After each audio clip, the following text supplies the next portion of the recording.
Hello guys, welcome to our study point YouTube channel. आज हम बात करेंगे बी एस ओ जी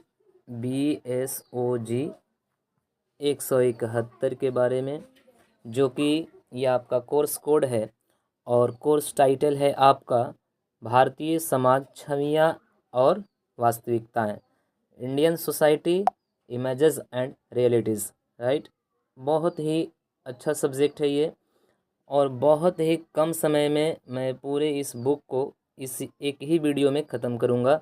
और इस वीडियो में बताऊँगा कि जो आपके एग्ज़ाम से रिलेटेड जो वीवीआई क्वेश्चन है, जो इम्पोर्टेंट है, उसको मैं बताऊँगा और थोड़ा सा एक्सप्लेन करूँगा, फिर आगे बढ़ते जाएंगे। ठीक है, तो अगर आपका ये सब्जेक्ट है तो आप अच्छे से एकदम ध्यानपूर्वक इस वीडियोस को देखें और मेरी बातों को सुनें और आप खुद पढ़ें और तैयारी करें और अच्छा नंबर अपने एग्ज़ाम के लिए लाए। ठीक है, आइए हम स्टार्ट करते हैं वीडियो को बिना लेट किए हुए।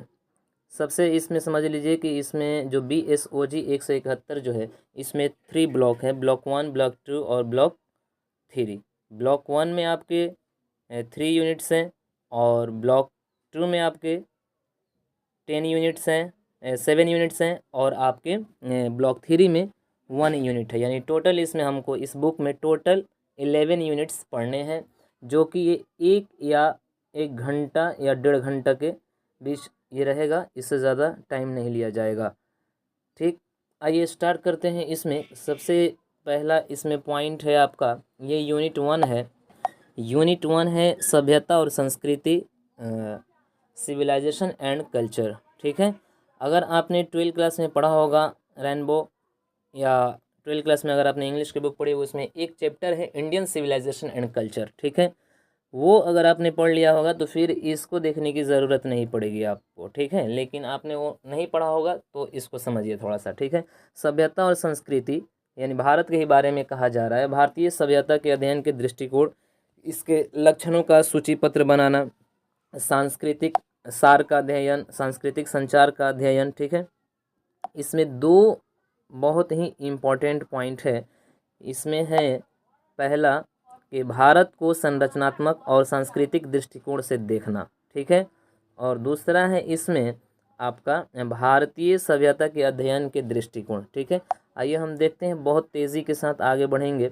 देखिए, कुछ यहाँ पे प्रस्तावना दिया गया है। देखिए इसमें क्या दिया गया है कि भारत विश्व की एक प्राचीनतम सभ्यता है। ठीक है, बहुत पुरानी सभ्यता है और 1.25 अरब लोगों का घर है। यह अपने सांस्कृतिक विविधता और अनेकता के लिए जानी जाती है। किसी एक विषय के लिए यह मुश्किल है कि इसकी विविधता को पकड़ सके, क्योंकि यह भारतीय जीवन के अनेक आयामों, जनसंख्या, भौगोलिक वातावरण, जीने के तरीके और सबसे ऊपर इसकी संस्कृति में विद्यमान है। भारतीय सभ्यता को अध्ययन करने के लिए 4 बृहद दृष्टिकोण है। ठीक है, जो कि हम लोग इसमें पढ़ने वाले हैं। अब आइए, भारतीय सभ्यता को पढ़ने के दृष्टिकोण। ठीक है, ये थोड़ा सा इम्पोर्टेंट है। सभ्यता, देखिए जो सभ्यता है, लैटिन शब्द सिविस से निकला है, यानी सिविलाइजेशन जो है वो लैटिन शब्द सिविस से निकला है, जिसका मतलब होता है नागरिक या शहरवासी। यहाँ तक क्लियर है। इस तरह सभ्यता के वर्णन में ही जटिलता का रूप प्रकट है। शब्द का मतलब कुछ कृषि कार्य, व्यापार, कुछ नियोजित निवास स्थान, अनेक सांस्कृतिक, कला, धर्म और कुछ प्रशासनिक और राजनीतिक संरचना माना गया है। क्लियर। सभ्यता मानव समूहीकरण, समाज के सांस्कृतिक, भौतिक और अभौतिक वैचारिक लक्षणों और निश्चित राजनीति की एक जटिलता है। इस प्रकार सिंधु घाटी सभ्यता, जिसके समाज का हम लोगों को शिल्प कृतियों और स्मारकों से पता चला, वह सभ्यता मानी जाती है। भारत की एक प्राचीनतम तथा प्रचलित संस्कृति मानी जाती है, क्योंकि इसकी उत्पत्ति हड़प्पा सभ्यता में देखी जा सकती है।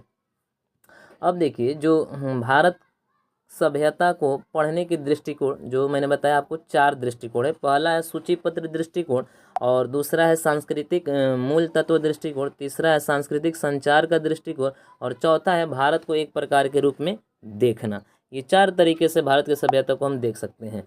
तो आइए, इसमें पहला पॉइंट है लक्षणों का सूचीपत्र बनाना। किस तरीके से इसका सूचीपत्र बनता है, ये सूचीपत्र दृष्टिकोण में से पहला पॉइंट है इसमें।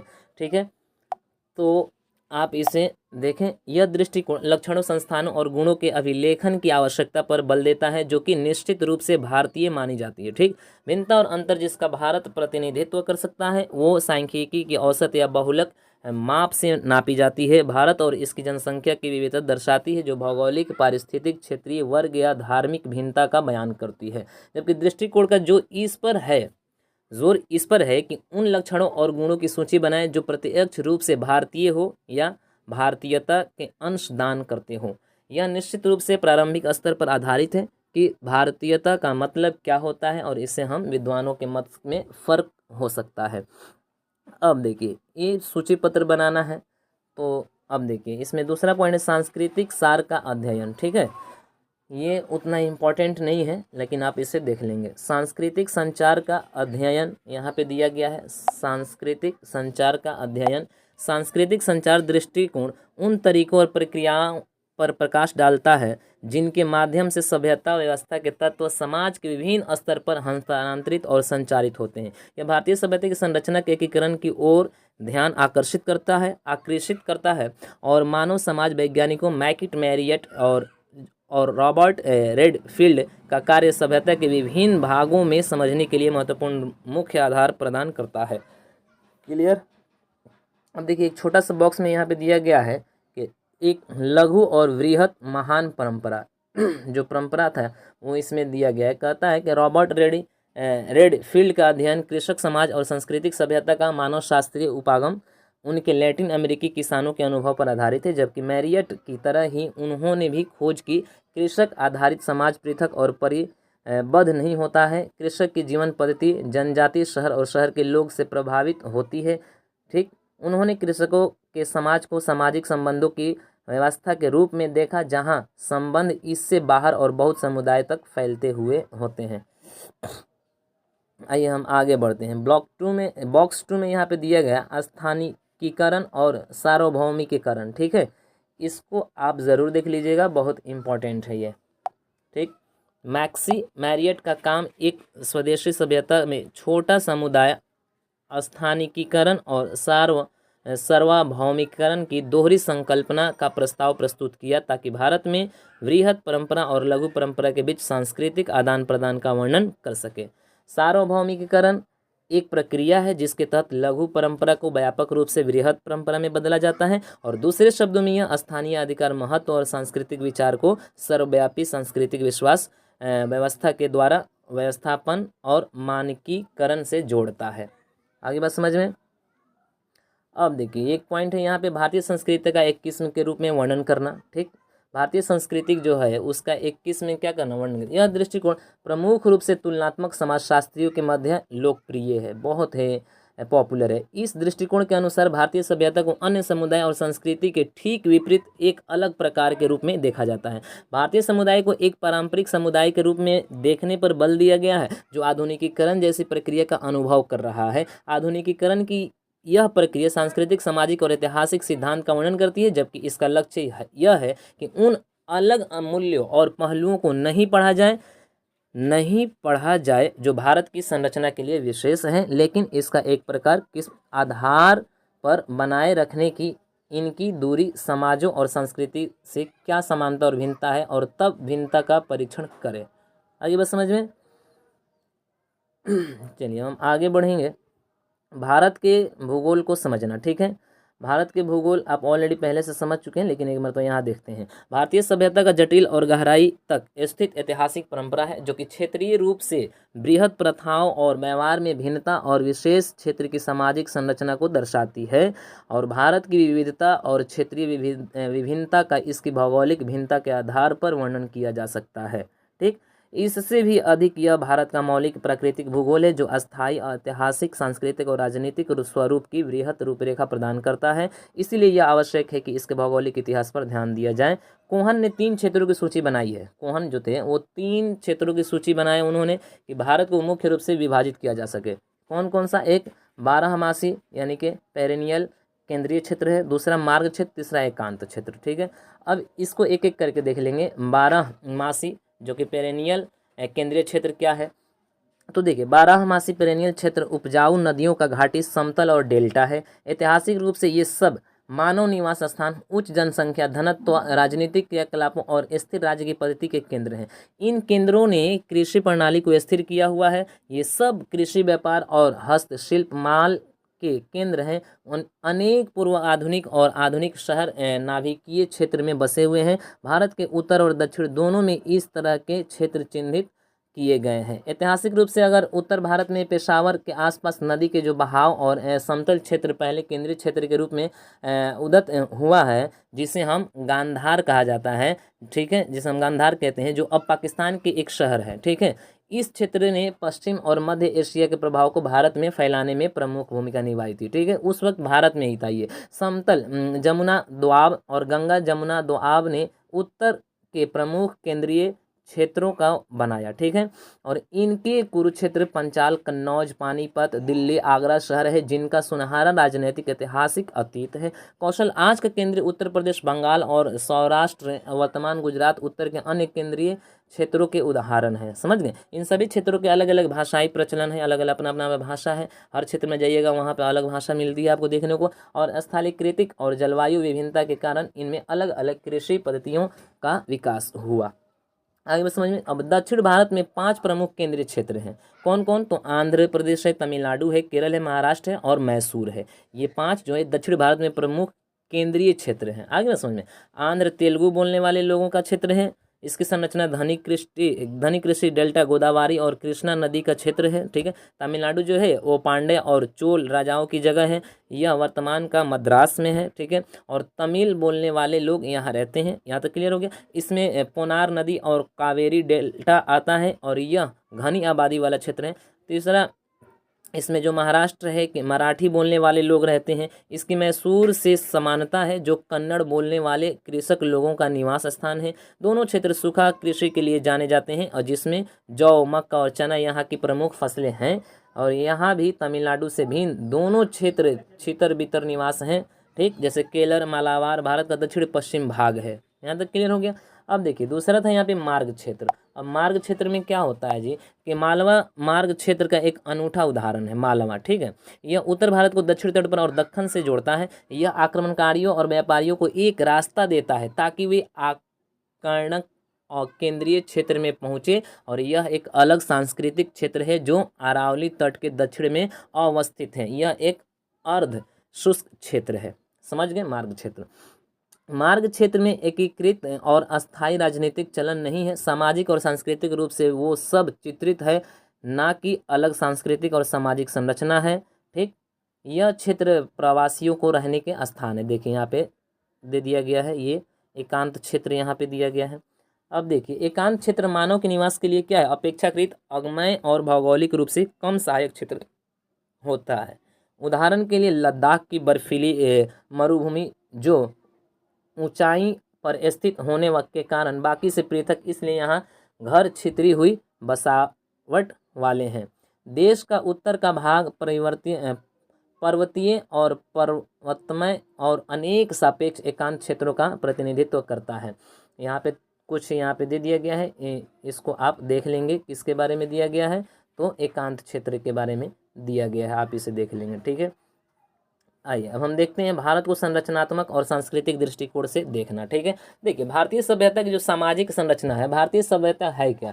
देखिए अभी भी क्या है, जितने अलग अलग, जैसे ग्रीस आया, रोम आया, फिर से मिस्र आया, उसके बाद में वेस्टर्न सिविलाइजेशन आया, वेस्टर्न आया, है ना, और ईस्टर्न आया, ठीक है, मॉडर्न आया, ठीक। तो इन सब की सभ्यता क्या हो चुकी है? सबकी सभ्यता खत्म हो गई, लेकिन अभी भी हमारे भारत की सभ्यता क्या है? बरकरार है, अभी भी है, ठीक है। अभी भी यहाँ पे किस तरीके से बड़ों का अदब किया जाता है, बड़ों के सामने कैसे रहा जाता है, छोटों के सामने कैसे रहा जाता है, अभी भी बहुत से जगहों पे मौजूद है भारत में। और आप दूसरे अगर जाते हैं जहाँ से रोम, ग्रीस, ये सब आया, सबकी सभ्यता क्या हो गई? मिट गई, ठीक है। और भारत की ये एक अपना ये क्या है? ग्लोरी है, अपना ये मतलब खूबसूरती है कि ये सभ्यता जो है अभी तक बरकरार है। भारत भारत की सभ्यता क्यों बरकरार है जी? तो देखिए बहुत से कंट्री ने कहा कि भारत एक जाहिलियत वाला देश है, वहाँ पे लोग जो पढ़े लिखे नहीं रहते हैं, ठीक है, अनपढ़ हैं, उनको कुछ करने का जल्दी से तरीका नहीं पता होता है। बट ऐसी बात नहीं है। अगर भारत उन लोगों की बातों में आ जाता तो यहाँ की भी सभ्यता क्या हो जाती? अभी तक खत्म हो जाती। लेकिन भारत जो है उनकी बातों को नज़रअंदाज करते हुए, उनकी बातों को न मानते हुए ये अपनी सभ्यता खुद से अभी तक बचाए रखा है। ठीक है, यहाँ तक देख रहे हैं। भारत का ये कहना था कि देखिए जो मॉडर्न सिविलाइजेशन है वो क्या करते हैं, वो खुद पे निर्भर नहीं बल्कि वो किस पे, मशीनरी पे निर्भर करते हैं। ठीक है, आप देखते हैं ना कि वॉशिंग मशीन आता है, फ्रिज आता है, एसी आता है, कूलर आता है, ये सब कहाँ से स्टार्ट होता है, सब मॉडर्न सिविलाइजेशन की तरफ से ये सब आता है। लेकिन यही चीज़ इस भारत में नहीं होता है। तो वो लोग कहते हैं कि भारत के जो लोग हैं वो अनपढ़ है, गंवार हैं। ठीक है, उनको आगे तरक्की करने का ढंग नहीं आता है। हम लोग को देखो किस तरीके से हम लोगों ने इतना तरक्की कर लिया। आप देख लीजिए कहीं पे भी अगर वॉशिंग मशीन है या फ्रिज है या कूलर है, एसी है, क्या वहाँ के लोग उतने मेहनती हो पाते हैं जितने भारत के लोग हैं?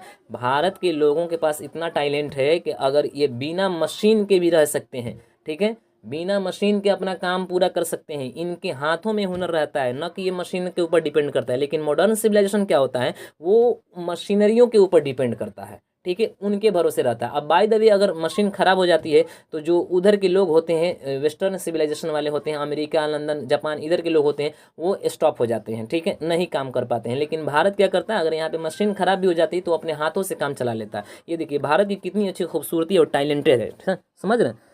इस तरीके से आप इसे देख लिए। चलिए, भारत में धार्मिक चीज़ें भी बहुत ज़्यादा हैं। यहाँ पे धर्म पे लोग काफ़ी निर्भर करते हैं, आप ये ऑलरेडी पहले ही जानते हैं। ठीक है, अब देखिए भारतीय सभ्यता के एकता पर विमर्श। देखिए भारतीय सभ्यता की एकीकृत पहचान वाद विवाद और तर्क वितर्क का मुद्दा है। इमरी 3 अलग अलग विचार प्रकट किए हैं। एक तरफ वो है जिन्होंने भारतीय सभ्यता के एकीकरण को अस्वीकार किया, दूसरा विचार उसके विपरीत जो भारत को सभी धर्मों को आत्मसात करने वाला और एकीकृत वस्तु के रूप में देखते हैं। तीसरा क्या है, तीसरा दृष्टिकोण पहले के विचारों का संकलन है। इस दृष्टिकोण के अनुसार भारत एक मिश्रित संस्कृति का देश है, एकता में अनेकता को प्रदर्शित करता है। पहले दृष्टिकोण के समर्थक वो हैं जो भूलोज्ञ स्पेट के विचारों से सहमत हैं। भारत ऐतिहासिक रूप से बारहमासी केंद्रीय क्षेत्र से बना हुआ है, जो इसके क्षेत्रीय भूगोल और सामाजिक, सांस्कृतिक और राजनीतिक इतिहास बनाने में महत्वपूर्ण भूमिका निभाता है। बारहमासी जो है केंद्रीय क्षेत्र उच्च जनसंख्या घनत्व और क्रियाकलाप का क्षेत्र है और मात्र एक दूसरे से अलग ही नहीं है बल्कि उन क्षेत्रों से भी है जो कि अपेक्षाकृत अलग है। आगे बात समझ में। त्रिस्ता जो यहाँ पे दिया गया है तीसरा दृष्टिकोण जो भारत सभ्यता को अनेकता के एकता के रूप में प्रदर्शित करता है। ठीक है, जो अनेकता है उसको एकता में कन्वर्ट करता है और इतिहास में सबसे पहले का दृष्टिकोण पाते हैं। यह विचार विंसेंट स्मिथ की ऑक्सफोर्ड हिस्ट्री ऑफ इंडिया 1919 में है। इसको संसार की दूसरी संस्कृतियों से भारतीय सभ्यता की विलक्षणता और विशिष्टता को समझने के लिए सबसे उपयुक्त उक्ति समझते हैं। आगे बात समझ में। अब देखिए जो इम्पोर्टेंट था इस यूनिट में मैंने बता दिया।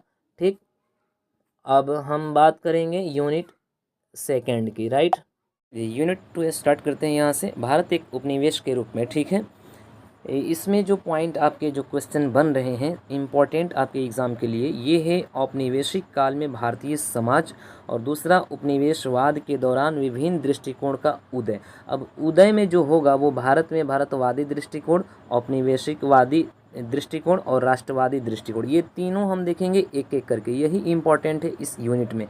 बहुत तेज़ी के साथ हम आगे बढ़ेंगे। ठीक है, देखिए ये क्या है कि जो 14वीं और 18वीं शताब्दी के बीच की जो अवधि में फैली हुई थी वो बौद्धिक क्रांति थी। ठीक है, जो प्रबुद्धता, वैज्ञानिक और वाणिज्यिक क्रांतियाँ जो 14वीं और 18वीं शताब्दी के बीच में फैली हुई थी वो बौद्धिक क्रांति थी, जो कि 1789 की फ्रांसीसी क्रांति और औद्योगिक क्रांति के रूप में राजशाही और चर्च की सदियों पुरानी सामंती व्यवस्था को एक घातक झटका दिया था। ठीक है, माल के बड़े पैमाने पर उत्पादन और कच्चे माल की ज़रूरत ने दुनिया भर के बाज़ारों और कॉलोनियों की तलाश में यूरोपीय देश को पीछे छोड़ दिया था। कई समुद्री यूरोपीय देश जो हैं उपनिवेश बनाने के लिए धन और क्षेत्रों की तलाश में नौकायन किया और डच, पुर्तगाली, फ्रांसीसी और अंग्रेजी ने 17वीं शताब्दी के व्यापारिक पद स्थापित किए और मुगल साम्राज्य के कमज़ोर होने और कई अस्थिर भारतीय राज्यों ने अंग्रेज़ों के लिए अपना शासन स्थापित करना आसान बना दिया। वही जो 1857 के जो विद्रोह के बाद हुआ था, ये जो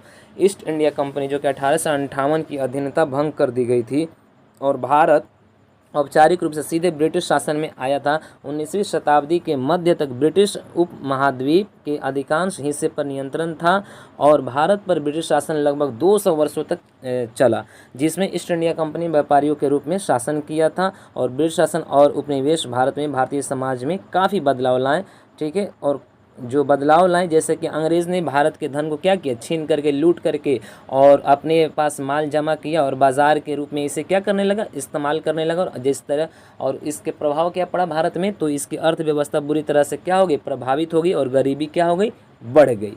भारतीय हस्तशिल्प उद्योग बर्बाद हो गया क्योंकि वे ब्रिटेन के मशीन उत्पादित वस्तुओं से मेल नहीं खाते थे। देखिए उसके बाद में क्या हुआ, कृषि आधारित अर्थव्यवस्था कई बदलावों से गुजरी। औपनिवेशिक आकाओं के लिए नकदी फसलों की पैदावार को प्रारंभ किया गया और भूमि पर राजस्व मानकीकरण किया गया, ठीक है।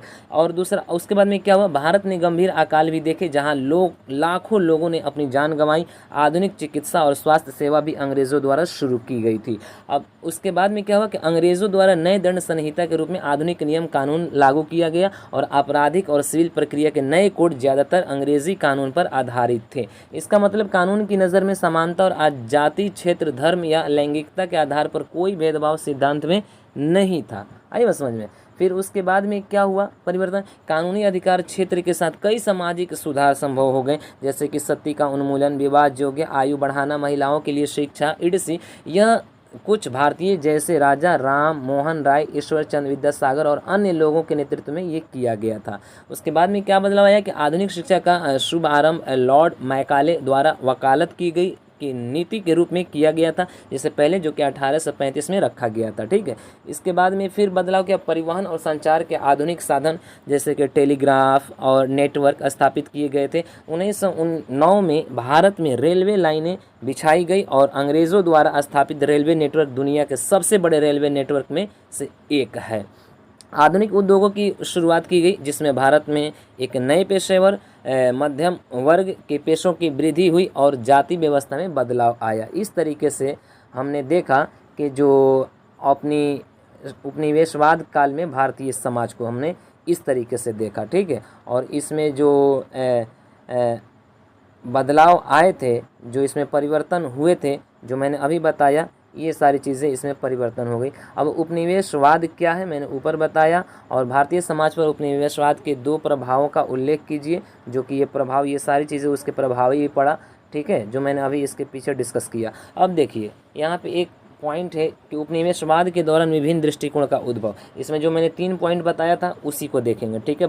भारत में भारतवादी दृष्टिकोण, ठीक है। विभिन्न जातीय समूहों और संस्कृतियों के लोगों पर शासन करने की आवश्यकता ने यूरोपीय शासकों में शासितों के जीवन और संस्कृतियों का अध्ययन करने के लिए तत्कालिक रुचि पैदा की। और जैसे कि बर्नार्ड कोहान का तर्क यह है कि ब्रिटिश प्राच्यविदों का भारतीय भाषाओं का अध्ययन, नियंत्रण और आदेश की औपनिवेशिक परियोजना के लिए महत्वपूर्ण था। कलकत्ता के फोर्ट विलियम में कॉलेज की स्थापना इस विशिष्ट लक्ष्य के साथ की गई कि युवा प्रशासनिक अधिकारियों को संस्कृत और अन्य भारतीय भाषाओं और संस्कृति का प्रशिक्षण दिया जा सके। जैसे प्लासी युद्ध की अवधि जो कि 1757 के बाद में हुई थी, के बाद हम ब्रिटिश प्रशासकों के बीच फारसी, संस्कृत और स्थानीय ज्ञान का बढ़ता रुझान पाते हैं, जिसने भारत के समाज और संस्कृति का व्यापारिक विश्लेषण किया और भारत के इतिहास, दर्शन और धर्म की गहराई का ज्ञान उन अनुवादों के माध्यम से हुआ जो शुरुआती विद्वानों द्वारा किया जा रहे थे।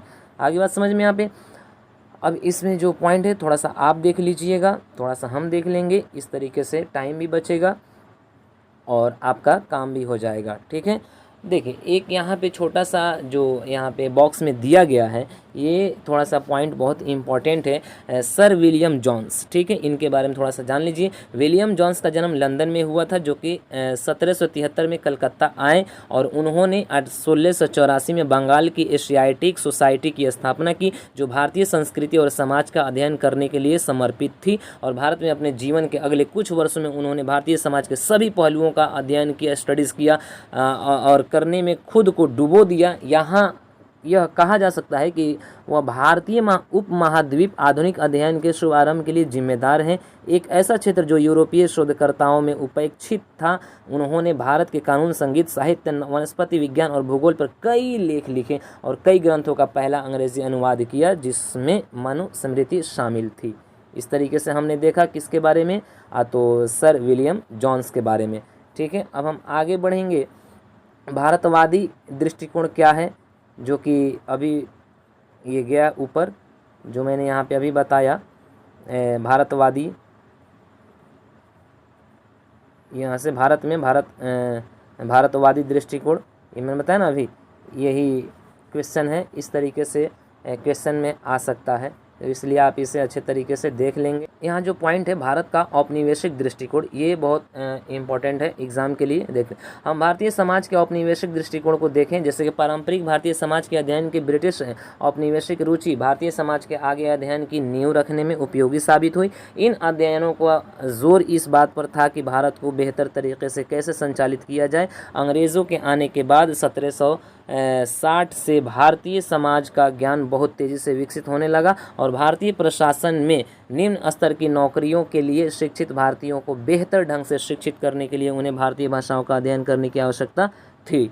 अब देखिए, ब्रिटिश उपनिवेशवादियों के मिशनरियों का जो दृष्टिकोण था, जिसने हिंदू धर्मशास्त्र का पहला संकलन प्रस्तुत किया, एन हल हेड, विलियम जॉन्स अन्य विद्वान थे जिन्होंने भारत पर उल्लेखनीय कार्य किया था और प्रशासनिक दृष्टिकोण एच रिस्ले ने दिया।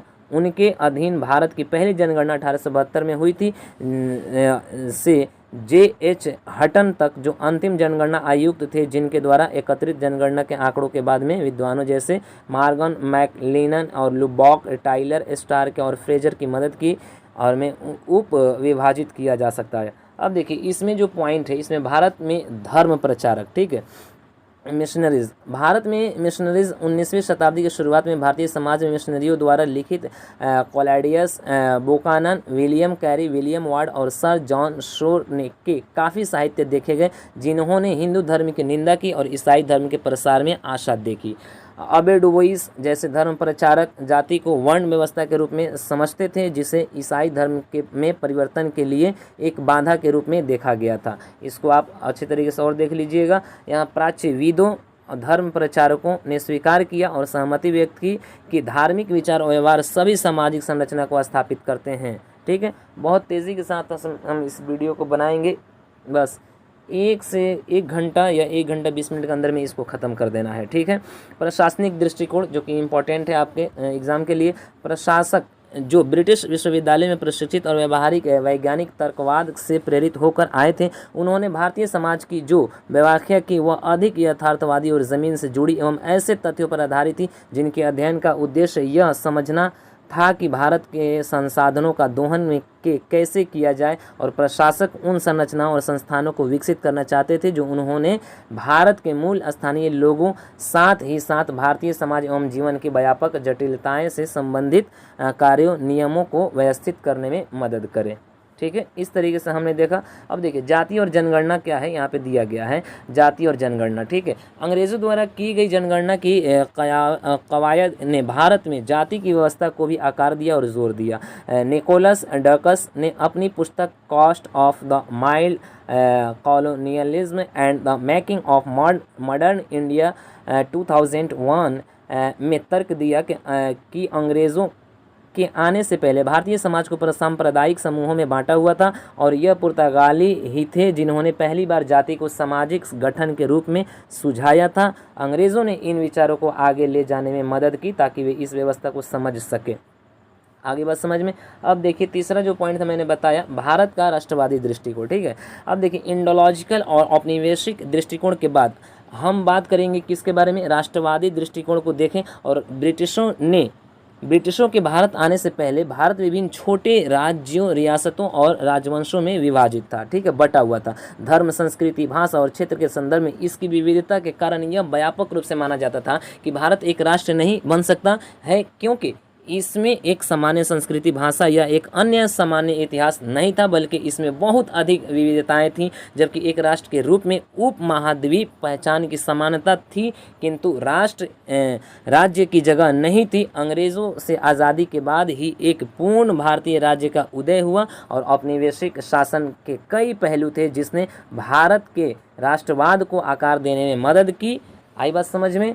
पहले ये माना जाता था कि भारत एक राष्ट्र नहीं बन सकता है। ठीक है, क्योंकि यहाँ पे बहुत सारी परेशानियाँ थी धर्म को लेकर के, संस्कृति, भाषा, कोई भाषा भी यहाँ नहीं था, इसलिए माना जाता था कि भारत एक राष्ट्र नहीं बन सकता है, लेकिन बन गया।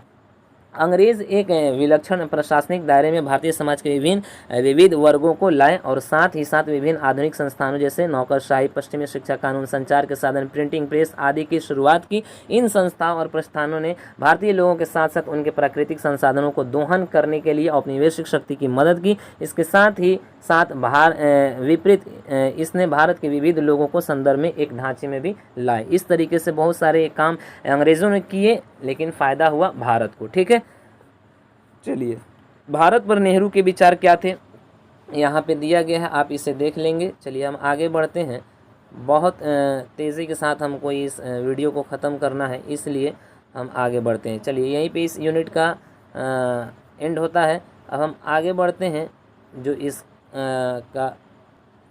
इसका यूनिट 3 यहाँ से स्टार्ट होता है, राष्ट्र, राज्य और समाज। ठीक है, राष्ट्र, राज्य और समाज को हम लोग समझेंगे। देखिए भारत में राज्य रहित समाज, और इसमें जो है औपनिवेशिक भारत में राष्ट्र, राज्य और समाज जैसे कि राजनीतिक एकीकरण, वैधानिक एकीकरण, आर्थिक एकीकरण, ये आपके एग्जाम के लिए बहुत इंपॉर्टेंट है। और एक ये इंपॉर्टेंट है औपनिवेशिक विरोधी आंदोलन और राष्ट्र राज्य। ठीक है, इन सब को हम एक एक करके बहुत तेज़ी के साथ में ख़त्म करेंगे। ठीक है, ये भी यूनिट ज़्यादा टाइम नहीं लगेगा इसमें भी। देखिए भारत में राज्य रहित समाज क्या है। राज्य रहित समाज का वर्णन केंद्रीकृत राजनीतिक संरचना के अनुपस्थिति में किया गया था। यह इंगित करते हुए कि वहाँ सामाजिक नियंत्रण के लिए कोई औपचारिक तंत्र नहीं था, जैसे कि आप अन्य तत्कालिक समाज में देखते हैं, जैसे कि नातेदारी और वंशावली व्यवस्था का बंधन राज्य रहित समाज को राजनीतिक क्रम को निर्देशित करता है। कृषि क्रांति के राज्य समाज का उदय हुआ, क्योंकि राज्य तभी संभव हुआ जब वहाँ अतिरिक्त उत्पादन हुआ, और जो अनुत्पादक वाले प्रबुद्ध को समर्थन नहीं करता है। कृषि पूर्व का समाज अतिरिक्त उत्पादन नहीं करता था, क्योंकि उनके पास कोई स्त्रीकरण नहीं था जो कि अतिरिक्त उत्पादन करने का मांग करे। यहाँ तक क्लियर। अब देखिए भारतीय उपमहाद्वीप में सभ्यता के विकास का इतिहास सिंधु घाटी सभ्यता से शुरू होता है, जिसको हड़प्पा सभ्यता भी कहते हैं। विद्वानों ने तर्क दिया कि इस सभ्यता में शहर के बनावट के संदर्भ में एक रूपता दिखाई दी। इसने उन लोगों को यह निर्णय लेने के लिए बाध्य किया कि यहाँ एक केंद्रीय राजनीतिक अधिकार है, जो यह सिद्ध करता है कि यह एक राज्य रहित समाज नहीं, चारों तरफ घेरना जो कि एक राज्य का बनावट का भाग है, वो सिंधु घाटी इंडस वैली सभ्यता के कुछ शहरों से में मिला, जैसे कि गुजरात का धोलवीरा और बर्तनों पर सिपाही का चित्रण। यह बताता है कि सिंधु सभ्यता की अपनी सेना थी, और सिंधु घाटी के राज्य के सभ्यता में प्रवृत्ति पर बिना और विवाद किए हुए हम लोग भारत में सिंधु घाटी सभ्यता के बिखराव के बाद भारत में राज्य रहित समाज को देखें। जैसे विद्वान लोग आज भी सिंधु घाटी सभ्यता के लोप होने के कारण पर विवाद कर रहे हैं। ठीक है, आगे हम बढ़ेंगे, इसको समझ गए आप। अब देखिए भारत में राज्य विभिन्न समाज में राज्य समाज में संक्रमण। ठीक है, इसको आप देख लीजिएगा, इतना इम्पोर्टेंट नहीं है इसलिए मैं इसको नहीं देख रहा हूँ, मैं स्क्रॉल कर दे रहा हूँ। ठीक है, चलिए हम आगे बढ़ेंगे। औपनिवेशिक भारत में राष्ट्र, राज्य और समुदाय, ये बहुत इंपॉर्टेंट है आपके एग्जाम के लिए। आइए बात करते हैं। आज हम भारत एक राष्ट्र की बात करते हैं, जहाँ पर 29 राज्य, 7 केंद्र शासित प्रदेश हैं। यहाँ पर निर्देशित ब्यौरेवार भारतीय ज़मीन को भारतीय राज्य द्वारा शासित है। झंडा, राष्ट्रीय गण और संविधान और लिखित विधिक मानक और इसकी जनता के लिए अधिकार। भारत के ज़मीन का सीमांकन 1947 के बाद ब्रिटिश खोज ने नक्शे के अनुसार बनाया गया है, लेकिन आवश्यक नहीं कि वे ऐतिहासिक संपत्ति, सांस्कृतिक पहचान व वंशवाद का जड़ पर आधारित हो। ठीक है, हम बात करेंगे जैसे कि आज जो राष्ट्र वर्णित है वो राजनीतिक एकीकरण के हिसाब से किए गए हैं। भारत का एकीकरण औपनिवेशिक और इसके विरुद्ध संघर्ष की देन है। उपनिवेश से पहले यहाँ कोई सामंती, राजशाही और जागीर था, लेकिन जिस ज़मीन पर वो राज करते थे वो भौगोलिक रूप से सीमित था। ठीक, अब हम आगे बढ़ेंगे, जिसमें जो इम्पोर्टेंट है उसके बारे में बात करेंगे, राजनीतिक एकीकरण। ठीक है, यदि हम पूछें कि हमने औपनिवेशिक भारत में क्या देखा है जो भारत को एक राष्ट्र के रूप में उत्पत्ति करेगा, तो देखिए देसाई ने लिखा है कि ब्रिटिश खोज का एक महत्वपूर्ण परिणाम था केंद्रित राष्ट्र की स्थापना। ठीक है, इतिहास में भारत का वास्तविक आधारभूत राजनीतिक व प्रशासनिकीकरण पहली बार हुआ। ऐसी एकता ब्रिटिश पूर्व के भारत में नहीं थी, जो प्राय अनेक राजा के राज में विभक्त था, जो अक्सर अपने राज्य के सीमा को बढ़ाने के लिए आपस में लड़ते रहते थे। यह सत्य है कि महान सम्राटों जैसे अशोक, समुद्रगुप्त और अकबर ने प्रयास किया था कि संपूर्ण भारत को एक राजा के शासन और प्रशासन पद्धति के अधीन लाया जाए, जबकि उन लोगों ने भारत के वृहत्तर भाग को अपने शासन के अधीन कर लिया और राजनीतिक और प्रशासनिक एकता नाम मात्र के लिए हो पाई। आगे से अब देखिए दूसरा यहाँ पे जो पॉइंट है वैधानिक एकीकरण, यही इम्पोर्टेंट है। भारत का राजनीतिक और आर्थिक एकीकरण वैधानिक एकीकरण में संलग्न एकीकरण था और ब्रिटिश ने पूरे देश में एक तरह का कानून लागू किया। उन्होंने कानून को अधिनियमित और संहिताबद्ध किया। यह कानून सब राज्य के सभी व्यक्ति पर लागू होता था और यह पदानुक्रम से संरक्षित पद्धति से चलता था, जो राज्य की न्यायिक व्यवस्था का खंड था। आगे बात समझ में। अब देखिए आर्थिक एकीकरण, बस इसमें लास्ट पॉइंट यही है मेन।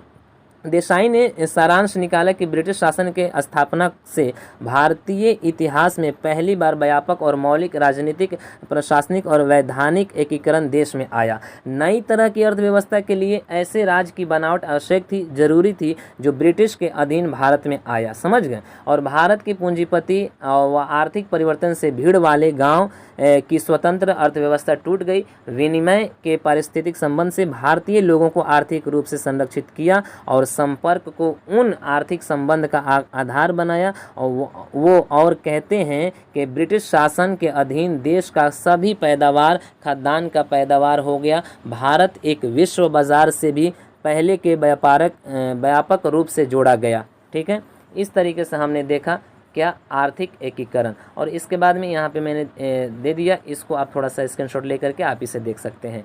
ठीक है, अब देखिए उपनिवेश के खिलाफ आंदोलन और राष्ट्र का विचार। ठीक है, इसमें ये लास्ट पॉइंट जो बहुत इंपॉर्टेंट है आपके एग्जाम के लिए, इसे देख लीजिएगा।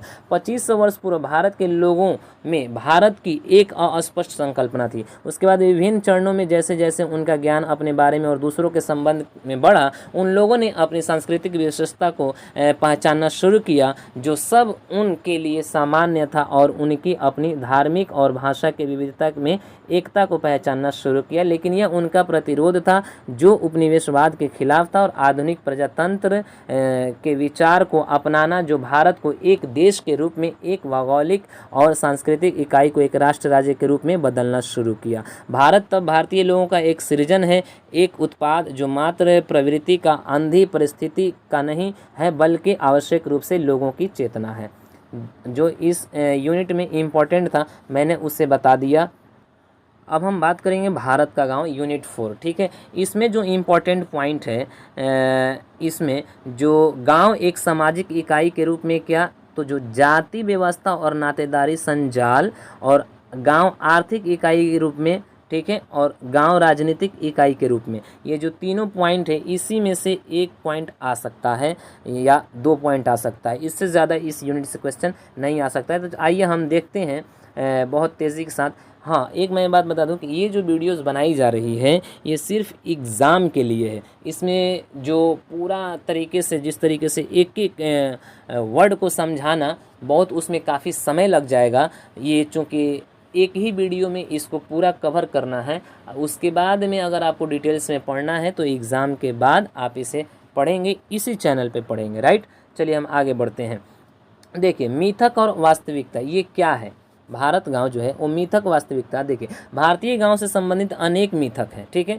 हम लोग उन विश्वासों और उसकी वास्तविकता को विस्तार से हम लोग देख रहे हैं, थोड़ा सा देखेंगे, ज़्यादा नहीं, पूरा विस्तार से नहीं देखेंगे। भारतीय गांव को बहुत पीछे तक इतिहास में देख सकते हैं, जो शाश्वतता और निरंतरता का बोध कराता है। अर्थशास्त्र हमें राजाओं के गांव के प्रति प्रशासनिक कार्यों के कर्तव्य का वर्गीकरण प्रदान करता है। मध्यकालीन समय में अल बिरूनी की किताब अल हिंद हमें गांव के जातीय व्यवसाय आधारित संगठनों का लेखा जोखा देती है। देखिए, भारत का ब्रिटिश औपनिवेशिक प्रशासनिक दृष्टिकोण गांव की श्रेणी पर आधारित था। यह इस दृष्टिकोण पर विकसित और अग्रसरित किया गया था कि भारत मुख्य रूप से गांव से बना हुआ है जो स्वयं में संपूर्ण और स्वतंत्र है। जेम्स मिल और चार्ल्स मैटकैफे को लेखों और भारतीय ग्रामीण समुदाय के प्रति उनके विचारों ने बाद में भारतीय गांवों का अध्ययन करने वाले विद्वानों को प्रभावित किया। 1810 में मैटकैफे ने कहा था कि भारतीय ग्रामीण समुदाय लघु गणतंत्र है, प्रायः वो सभी उनके पास है जो कुछ उनको होना चाहिए और लगभग बाहरी संबंध से वे आज़ाद हैं, स्वतंत्र हैं। वंश पर वंश नष्ट हो गए, क्रांति के बाद क्रांति हुआ, लेकिन ग्रामीण समुदाय वहीं रहा जहां उसको रहना चाहिए था। यह थॉमस मुनेरो ने भारतीय गांवों के छोटे प्रजातंत्रों के रूप में वर्णन के समान है। यहाँ तक क्लियर हो गया। यानी कि जिस तरीके से जो भी आया और वो चला गया, लेकिन भारत के जो गांव है जिस तरीके से था वैसे ही रहा, जो उनको चाहिए था उनके पास वो अवेलेबल था। ठीक है, अब हम आगे बढ़ेंगे। इसमें भारतीय गांव पर महात्मा गांधी और जवाहरलाल नेहरू के विचार क्या थे, ये छोटे से बॉक्स में दिया गया है, आप इसे देख लेंगे बस। ठीक है, आइए हम बात करते हैं इसके आगे। गांव एक सामाजिक इकाई के रूप में क्या है। ठीक है, सामाजिक इकाई के रूप में, ठीक है, बेस्ड ऑन जो सोशलिज्म जो है इसके रूप में क्या है। गांव का सामाजिक जीवन जाति, नातेदारी, अर्थव्यवस्था, राजनीति और धर्म के आसपास संगठित होता है। ये सभी लोग जानते हैं, गांव में ज़्यादातर ये होता है। लोगों का सामाजिक जीवन अधिकतर उसके गांव तक सीमित होता है। उनकी आजीविका और जीवन ग्रामीण वातावरण और संसाधनों के आसपास ही घूमता है। इसलिए गांव इस तरह प्रतिष्ठा और व्यक्तिगत पहचान का बिंदु होता है। जाति, वर्ग या स्थानीयता ग्रामवासियों को पहचान का एक आवश्यक स्रोत प्रदान करता है। समान समय पर गाँव एक अलग इकाई नहीं, मेले, पर्वों और अन्य उत्सवों में गांव का बृहत संसार से जुड़ना आवश्यक है। उत्तर भारत के गांव में गांव के बाहर विवाह की परंपरा ने नातेदारी और शादी संबंधों के द्वारा एक गांव को दूसरे गांव से जोड़ा। श्रीनिवास के अनुसार गांव में अपमान का बदला व्यक्ति के पत्नी या उनके परिवार के अपमान के रूप में लेना पड़ता है। ये श्रीनिवास ने कहा था। ये सामाजिक इकाई के रूप में आपने गांव को देखा। गांव अध्ययनों में M.N. श्रीनिवास द्वारा कुर्गों के अध्ययन को लेकर के A.M. शाह और I.P. देसाई का काम यह चर्चा करता है कि अंतर जाति और अंतर जाति के संबंधों में एकजुटता कैसे काम करती है ताकि गांव का अस्थायित्व बना रहे समान रूप से। आगे बात समझ में। अब हम आगे बढ़ेंगे। जाति व्यवस्था और नातेदारी संजाल। ठीक है, जाति समाज का संसार अनुक्रम पर आधारित है। लोगों को उच्च या निम्न समूहों में बांटा गया है। सभी को जन उनके खाने, उनके पहनावे, जेवरातों, प्रथाओं और रिवाजों के आधार पर एक अनुक्रम में बांटा गया है। पहले 3 वर्ण अर्थात ब्राह्मण, पुजारी या विद्वान जो थे, क्षेत्रीय, शासक और योद्धा और वैश्य यानी कि व्यापारी को द्विज या दोहरे जन्म वाले माने जाते हैं। चौथा वर्ण जो शूद्रों का है, जिसमें अनेक व्यवसायी जातियां हैं जिनको सापेक्षित शुद्ध मानते हैं और उनको अछूत नहीं मानते। 5वें मुख्य वर्ण में सभी अछूत जाति के लोग हैं। प्रत्येक वर्ण के अनेक उपसमूह जाति व उपजाति हैं जिनको उन्हीं के भीतर अनुक्रम में बांटा गया है। आगे बात समझ में। अब देखिए अगला पॉइंट इसमें लघु परंपरा, बृहत परंपरा। ठीक है, ये क्या है लघु परंपरा, बृहत परंपरा, इसे आप देख लीजिएगा। ये उतना इम्पोर्टेंट नहीं है इसलिए मैं इसे नहीं बता रहा हूँ, समझ गए। गांव एक आर्थिक इकाई के रूप में, गांव जो है वो आर्थिक इकाई के रूप में कैसे काम करता है। भारतीय गांव एक आत्मनिर्भर आर्थिक इकाई है। यह मिथक लंबे समय तक रहा है। यहाँ तक कि मार्क्स के लिए भारतीय गांव एक अलग तरह की आर्थिक पद्धति का प्रतिनिधित्व करते थे। एशियाई उत्पादन का तरीका जिसने कृषि को उत्पादन के साथ जोड़ा। व्यवस्था की विशिष्टता ने भी उनका विश्वास है कि समाज की अपरिवर्तित और दम घोंटू परिवर्ती में योगदान दिया है और उनके लिए उपनिवेशवाद ने वर्ग आधारित स्त्रीकरण को बढ़ाया है जो भारतीय समाज के लिए सकारात्मक परिवर्तन लाएगा। धारणा है कि ब्रिटिश से पहले भारत में गांव आर्थिक रूप से स्वावलंबी थे। वो जजमानी यानी कि पद्धति के द्वारा किया गया सृजन था, जहां पर भुगतान समान अनाज और से होता था और कमज़ोर यातायात व्यवस्था ने सामान के आने जाने को सीमित किया था। आगे बात समझ में। चलिए हम आगे बढ़ते हैं। गांव और बाहरी संसार के बीच में आर्थिक संबंध, ठीक है, इसे आप देख लीजिएगा। अब हम आगे बढ़ेंगे, बहुत तेज़ी के साथ हम आगे बढ़ेंगे क्योंकि एक ही वीडियो में इसको कंप्लीट करना है। चलिए एक यहाँ पे पॉइंट है, गांव जो है राजनीतिक इकाई के रूप में क्षेत्र कार्य पर आधारित अनेक नृविज्ञानिक अध्ययनों ने वर्णन किया है कि भारतीय गांव हमेशा से बृहद समाज और सभ्यता का भाग रहा है, स्वावलंबी नहीं रहा। ठीक है, 19वीं सदी के शुरुआत में ब्रिटिश प्रशासकों ने भारतीय गाँव को छोटा गणतंत्र कहकर वर्णन किया, क्योंकि उसके सामान्य रूप से स्वयं की सरकार थी और प्रायः उच्च राजनीतिक सत्ता का कोई हस्तक्षेप नहीं था। राज्य ने मात्र जवान आदमी की लड़ाई में सेवा के लिए मांग की और राज्य के लिए ज़मीन की पैदावार में राजस्व के लिए हिस्सा मांगा था। भारतीय गांवों का यह विश्लेषण अत्यधिक सामान्य था और कहा गया कि गांव इस बात के प्रति उदासीन थे कि जिस भूभाग पर रहते हैं और कौन उस भूभाग पर राज करता है। यह मान्यता कि ब्रिटिश पूर्व के भारत में गांव राजनीतिक रूप से स्वतंत्र थे। यहाँ तक क्लियर हो गया। अब इस यूनिट में जो इम्पोर्टेंट था उसे मैंने बता दिया। ये पंचायती राज व्यवस्था, ये थोड़ा सा इम्पोर्टेंट है, आप इसे देख लेंगे बस। अब इस यूनिट में जो इम्पोर्टेंट है मैंने बता दिया। अब हम नेक्स्ट यूनिट देखते हैं। यूनिट 5 में हम देखेंगे नगरीय भारत। ठीक है, नगरीय भारत। अब नगरीय भारत में जो इम्पोर्टेंट पॉइंट है ये नगरीकरण और इसका विस्तार, यानी कि नगरीकरण की सामाजिक प्रक्रिया, और दूसरा है इसमें के गणतंत्र भारत में नगरीकरण। ठीक है, ये बहुत इम्पोर्टेंट है आपके एग्जाम के लिए। और पारंपरिक शहर का वर्गीकरण, यानी कि स्वतंत्रता पूर्व के भारत में नगरीकरण। ठीक है, आइए हम इसको देखते हैं।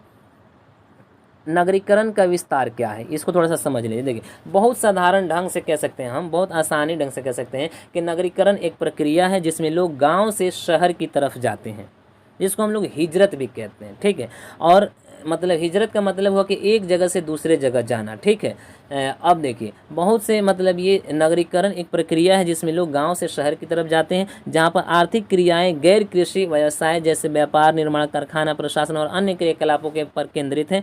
लोगों की यह गतिशीलता मात्र जनसांख्यिकी, स्थानिक व्यावसायिक अर्थ में ही परिवर्तित नहीं करती, बल्कि जीवन की सामाजिक स्थिति पर भी प्रभाव डालती है। लुई वर्थ का विश्वास है कि नगरीकरण एक जीवन पद्धति है और यह सामाजिक संबंधों और व्यक्तित्व को प्रभावित करती है। अब हम देखते हैं इसके जो दो पहलू हैं। ठीक है, नगरीकरण के दो पहलू हैं। पहला, नगरीकरण एक सामाजिक प्रक्रिया है। ठीक है, कैसे हैं तो देखते हैं। नगरीकरण ग्रामीण कृषि आधारित अर्थव्यवस्था को नगरीय व्यापार और सेवा आधारित अर्थव्यवस्था में बदलने की एक प्रक्रिया है। कोई भी नगरीय केंद्र अंतर्क क्षेत्र जो नगरीय अनुपादक को खाद्यान्न पहुंचाता है, इसके बिना कार्यान्वित नहीं हो सकता है। इस तरह एक प्रमुख मुख्य कारक जो नगरीय क्षेत्र के उत्पन्नता को समर्थ करता है वह है अतिरिक्त खाद्यान्न उत्पादन और ग्रामीण अर्थव्यवस्था का निर्वाह, जो कि पैदावार से अतिरिक्त पैदावार में परिवर्तित होना। इस तरह किसी भी नगरीय केंद्र की संभावना से पहले एक खास स्तर पर तकनीकी में बदलाव आवश्यक है। ठीक है, ग्रामीण बसावट की तुलना में नगरीय क्षेत्रों में अधिक जनसंख्या घनत्व और अधिक सामाजिक विभिन्नता है। इस तरीके से आप इसे देख लिए। अब इसमें जो दूसरा है नगरवाद एक जीवन की एक शैली के रूप में, ये उतना इम्पोर्टेंट नहीं है लेकिन आप इसे देख लीजिएगा। ठीक है, स्वतंत्रता पूर्व के भारत में नगरीकरण। ठीक है, ये थोड़ा सा इम्पोर्टेंट है। बहुत तेज़ी के साथ बढ़ेंगे आगे। भारतीय संदर्भ में नगरीकरण अक्सर औद्योगिकरण और अंग्रेज़ों के आने के साथ जोड़ा जाता है। इसमें कोई शक नहीं है कि औपनिवेशिक, वाणिज्यिक और व्यापार के क्रियाकलापों ने औद्योगिकरण और व्यावसायीकरण को जन्म दिया है, जिसने संपूर्ण नगरीय केंद्रों को जन्म दिया है। लेकिन भारत में नगरीकरण नई घटना नहीं है। भारतीय इतिहास में नगरीय केंद्रों का जिक्र है। वास्तव में सबसे पहला शहर उपमहाद्वीप में सिंधु घाटी सभ्यता में देखा जा सकता है। ठीक है, आप इसे देख लेंगे। जो मैंने अभी फर्स्ट जो इसी यूनिट में जो पहला समझाया था नगरीकरण का विस्तार, बस वो अगर इस यूनिट से कोई भी क्वेश्चन आता है तो उसको आप ज़रूर लिखिएगा। उसके आगे जो इधर मैं बता रहा हूँ इसमें से थोड़ा थोड़ा पॉइंट लिख करके आप उसे कंप्लीट कर दीजिएगा, आपका नंबर मिल जाएगा। ठीक है, पारंपरिक शहरों का वर्गीकरण, ठीक है, कैसे हुआ? तो देखिए, प्राचीन भारत में यानी कि पुराने भारत में अनेक प्रकार के शहर थे, ठीक है, और उसमें जो थे अनेक तरह के शहरों में उनके कार्यकलापों की विशेषताएं के अनुसार भिन्नता दिखाई देती है, ठीक है, अंतर दिखाई देती है, जैसे कि व्यापार, व्यवसाय, निर्माण, प्रशासन और सेना का चलन। जबकि पारंपरिक शहरों को उनके कार्यकलापों की विशेषता के आधार पर बृहत रूप में वर्गीकृत किया जा सकता है। कैसे? तो देखिए, पहला है कि व्यापार और निर्माणकर्ता शहर के रूप में इसे बांटा गया। तो ठीक है, नगर जैसे पट्टन, द्रोणमुख, खेत, निगम इत्यादि जगह इन वर्ग में है, ठीक है, व्यापार और निर्माणकर्ता शहर में, ठीक है। अब इसमें जो पॉइंट है, इसमें राजनीतिक और सैन्य शहर, और दूसरा शैक्षणिक या तीर्थ स्थान और मंदिरों के शहर, ठीक है। इसे आप देख लीजिएगा, जो छोटे छोटे पॉइंट है। अब देखिए, प्राचीन और मध्यकालीन भारत में नगरीकरण कैसा था, ठीक है, तो आप इसे देख लीजिएगा। अब हम आगे बढ़ते हैं। उपनिवेशवाद के अधीन नगरीकरण, ये थोड़ा सा इंपॉर्टेंट है, इसको देखते हैं। यूरोपियन औपनिवेशिक व्यापारियों के भारत में आने से नगरीकरण की प्रक्रिया एक नए चरण में एंट्री किया, ठीक है। समुद्री किनारे के क्षेत्र पोर्ट के साथ साथ व्यापारी केंद्र के रूप में शुरुआत से ही व्यापार के उद्देश्य के लिए महत्वपूर्ण हो गए, और 17वीं और 18वीं शताब्दी में नए शहरों का उदय हुआ, समझ गए। उपनिवेश के अधीन नगरीकरण की नई प्रक्रिया ने शिक्षा का फैलाव कर और नए संस्थानों का स्थापना करके नगरीय केंद्रों को बदल दिया। नौकरी जैसे शिक्षक, पत्रकारिता, वकील इत्यादि ने नए विश्व दृष्टिकोण को जन्म दिया। क्लियर हो गया यहाँ पे। चलिए हम आगे बढ़ते हैं। स्वतंत्र भारत में नगरीकरण, ठीक है। आज़ाद भारत में नगरीकरण, जब देश आज़ाद हो गया तब का नगरीकरण क्या है, देखिए। भारत में बीते वर्षों में शहरी क्षेत्रों में निर्धारण का मापदंड अनेक बदलाव और सुधार से होकर गुजरने लगा, ठीक है। 1901 में किसी क्षेत्र या वसोवास को शहर के रूप में वर्णन करने की मुख्य कसौटी उसका प्रशासनिक ढांचा और आकार था, ना कि आर्थिक विशेषताएं थी, ठीक है। अब देखिए, इस परिभाषा के अनुसार, कौन से परिभाषा, तो जो देखिए यहाँ पे अन्य प्रशासनिक और जनसांख्यिकी विशेषता के अतिरिक्त जो 1961 में शहरी क्षेत्रों को आर्थिक विशेषताओं के आधार पर वर्णित किया गया, और 1961 की जनगणना में जिस परिभाषा को स्वीकार किया गया वह 1971, 1981, 1991 और फिर 2001 में भी वही परिभाषा लागू की गई थी, ठीक है। और वह जगह अनुसार शहरी क्षेत्र हैं कौन कौन से, तो देखिए, वह जगह जो या तो नगर निगम हो या नगर का क्षेत्र हो, एक शहर समिति के अधीन हो या अधिसूचित किया गया क्षेत्र हो या छावनी बोर्ड के अधीन हो, ठीक है। कोई भी जगह जो निम्न मापदंडों से दर्शाता हो, कम से कम 5000 लोग हो, कम से कम 75% लोगों की व्यवसाय गैर कृषि हो, और घनत्व कम से कम 1000 व्यक्ति प्रति मील हो, इस तरीके से इसे देखें। अब देखिए, वैधानिक शहर जो है यहाँ पे दे दिए गए, इसे आप देख लीजिएगा। आइए हम आगे बढ़ते हैं। जो इसमें इम्पोर्टेंट था वो मैंने आपको बता दिया। एक यहाँ पे ग्रामीण नगरीय सातत्य, इसे आप देख लीजिएगा। अब इस यूनिट में कोई भी इम्पोर्टेंट नहीं है। हाँ, छोटा सा एक पॉइंट है, भारत में नगरीकरण के मुद्दे, ठीक है, इसे आप देख लीजिएगा। यहीं पे यूनिट समाप्त होता है। हम चलते हैं अगले यूनिट। आइए, यूनिट 6 में हम एंट्री कर चुके हैं, भाषा और धर्म। भाषा और धर्म में जो इम्पोर्टेंट है, धार्मिक और भाषाई बहुलता का देश, और इसमें जो संविधान और भारत की बहुलता। आइए हम देखते हैं इसे, बहुत तेज़ी के साथ देखेंगे, ठीक है। देखिए, भारत जो है धार्मिक और भाषाई बहुलता का देश, ठीक है, यानी कि ये सभी लोग जानते हैं कि भारत एक ऐसा देश है जहाँ पे हर धर्म और हर जाति के लोग रहते हैं, और धर्म का पालन करने वाले लोग ज़्यादा होते हैं, ठीक है, रहते हैं यहाँ भारत में, ठीक है। आप ये जानते हैं। समाजशास्त्र में विभिन्नता समान संस्कृति व सामाजिक जगह पर धार्मिक और भाषाई प्रचलन की विभिन्नता को बताता है। देश की लंबाई और चौड़ाई तक भारतीय संदर्भ में धार्मिक विभिन्नता हिंदू, बुद्ध, जैन, ईसाई, इस्लाम इत्यादि का सह अस्तित्व द्वारा आकार बनाया गया है, ठीक है। देखिए, 6वीं शताब्दी बीसी धार्मिक उठापटक के रूप में चिन्हित है, जो दृढ़ और जटिल अभ्यास से परिणित है, जिसने हिंदुत्व पर आघात किया, ठीक है। आइए हम बात करते हैं फिर आगे, इसमें जो इम्पोर्टेंट है उसके बारे में बात करेंगे, ठीक है। भाषा धर्म अंतराफलक यानी कि इंटरफेस मध्यकालीन प्रसंग। ठीक है, मध्यकालीन अवधि आने से भारत में भाषा धर्म इंटरफेस में बड़ा बदलाव आया। तब तक सभी मुख्य धर्म सामान्यतः उनके एक भाषा के व्यक्त किया जाता था। क्रमशः उदाहरण के लिए बात करें जैसे संस्कृत हिंदू धर्म की, अर्ध मगधी जैन धर्म की और पाली बौद्ध धर्म की भाषा थी। ठीक है, इस तरीके से यहाँ पे ये पॉइंट दिया गया है, आप इसे देख लीजिएगा। आगे हम बढ़ेंगे ब्रिटिश भारत और भाषा। ठीक है, अब देखिए भारत की विशाल भाषाई विविधता की अनदेखी करके इसके औपनिवेशिक शासकों द्वारा यहाँ के लोगों को अंग्रेजी में पढ़ाने के निर्णय करने के पीछे अनेक कारण थे। कौन तो अंग्रेजी भाषा में पढ़े लिखे भारतीयों की उनके कम मजदूरी पर लिपिक पद पर नौकरी के लिए ज़रूरत थी।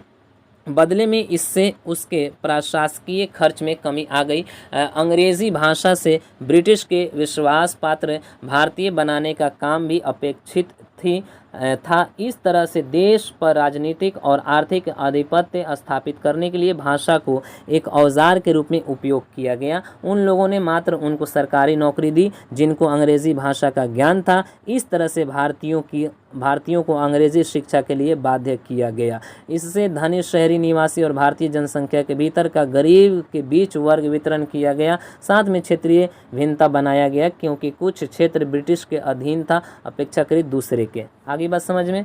चलिए हम आगे बढ़ेंगे, बहुत तेज़ी के साथ आगे बढ़ेंगे। संविधान और भारतीय बहुलता, ये इंपॉर्टेंट पॉइंट है, इसे देखेंगे हम। धर्म भारतीय संविधान के भीतर कहीं भी वर्णित नहीं किया गया है।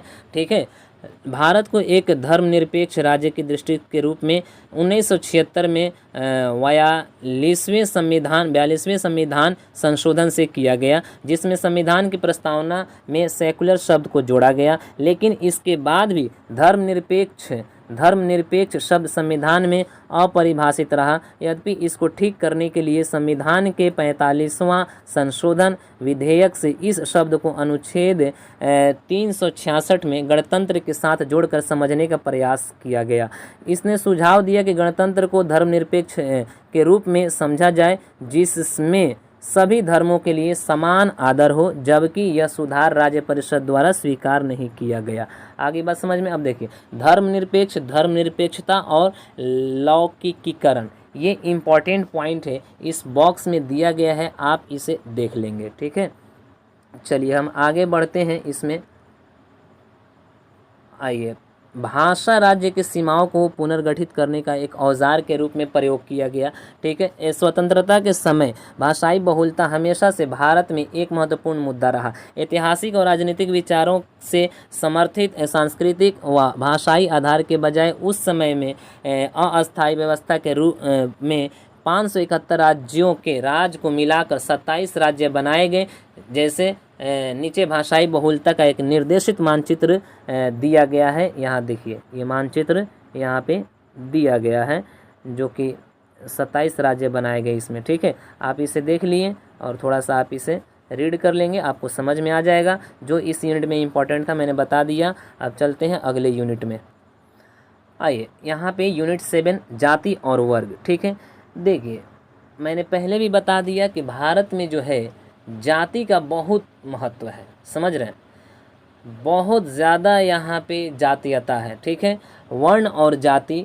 ठीक है, इसमें देखिए जाति प्रणाली और विशेषताएं, भारत में सामाजिक वर्ग, इसमें जो पॉइंट है ग्रामीण भारत में सामाजिक वर्ग और भारत में सामाजिक वर्गों का विकास, ये दो इम्पॉर्टेंट। और एक इम्पॉर्टेंट पॉइंट है यहाँ पे जाति और वर्गों के बीच संबंध, ये और जो ऊपर वाला जो मैंने बताया वर्ण और जाति। आइए हम देखते हैं इसे, वर्ण और जाति क्या है। सिद्धांत रूप से अगर बात की जाए, सिद्धांत रूप से जाति व्यवस्था वर्ण के आदर्श से जुड़ी हुई है जो हिंदू समाज के 4 व्यवस्थाओं में विभाजित करती है। जैसे ब्राह्मण, ठीक है, ब्राह्मण में कौन कौन, तो ब्राह्मण पारंपरिक रूप से पुजारी और विद्वान, दूसरा क्षत्रिय जो शासक और सैनिक, तीसरा वैश्य यानी कि व्यापारी, और चौथा शूद्र यानी कि किसान मजदूर और नौकर। ठीक है, ये 4 जो है व्यवस्थाओं में इसे बांटा गया है, समझ गए वर्ण को।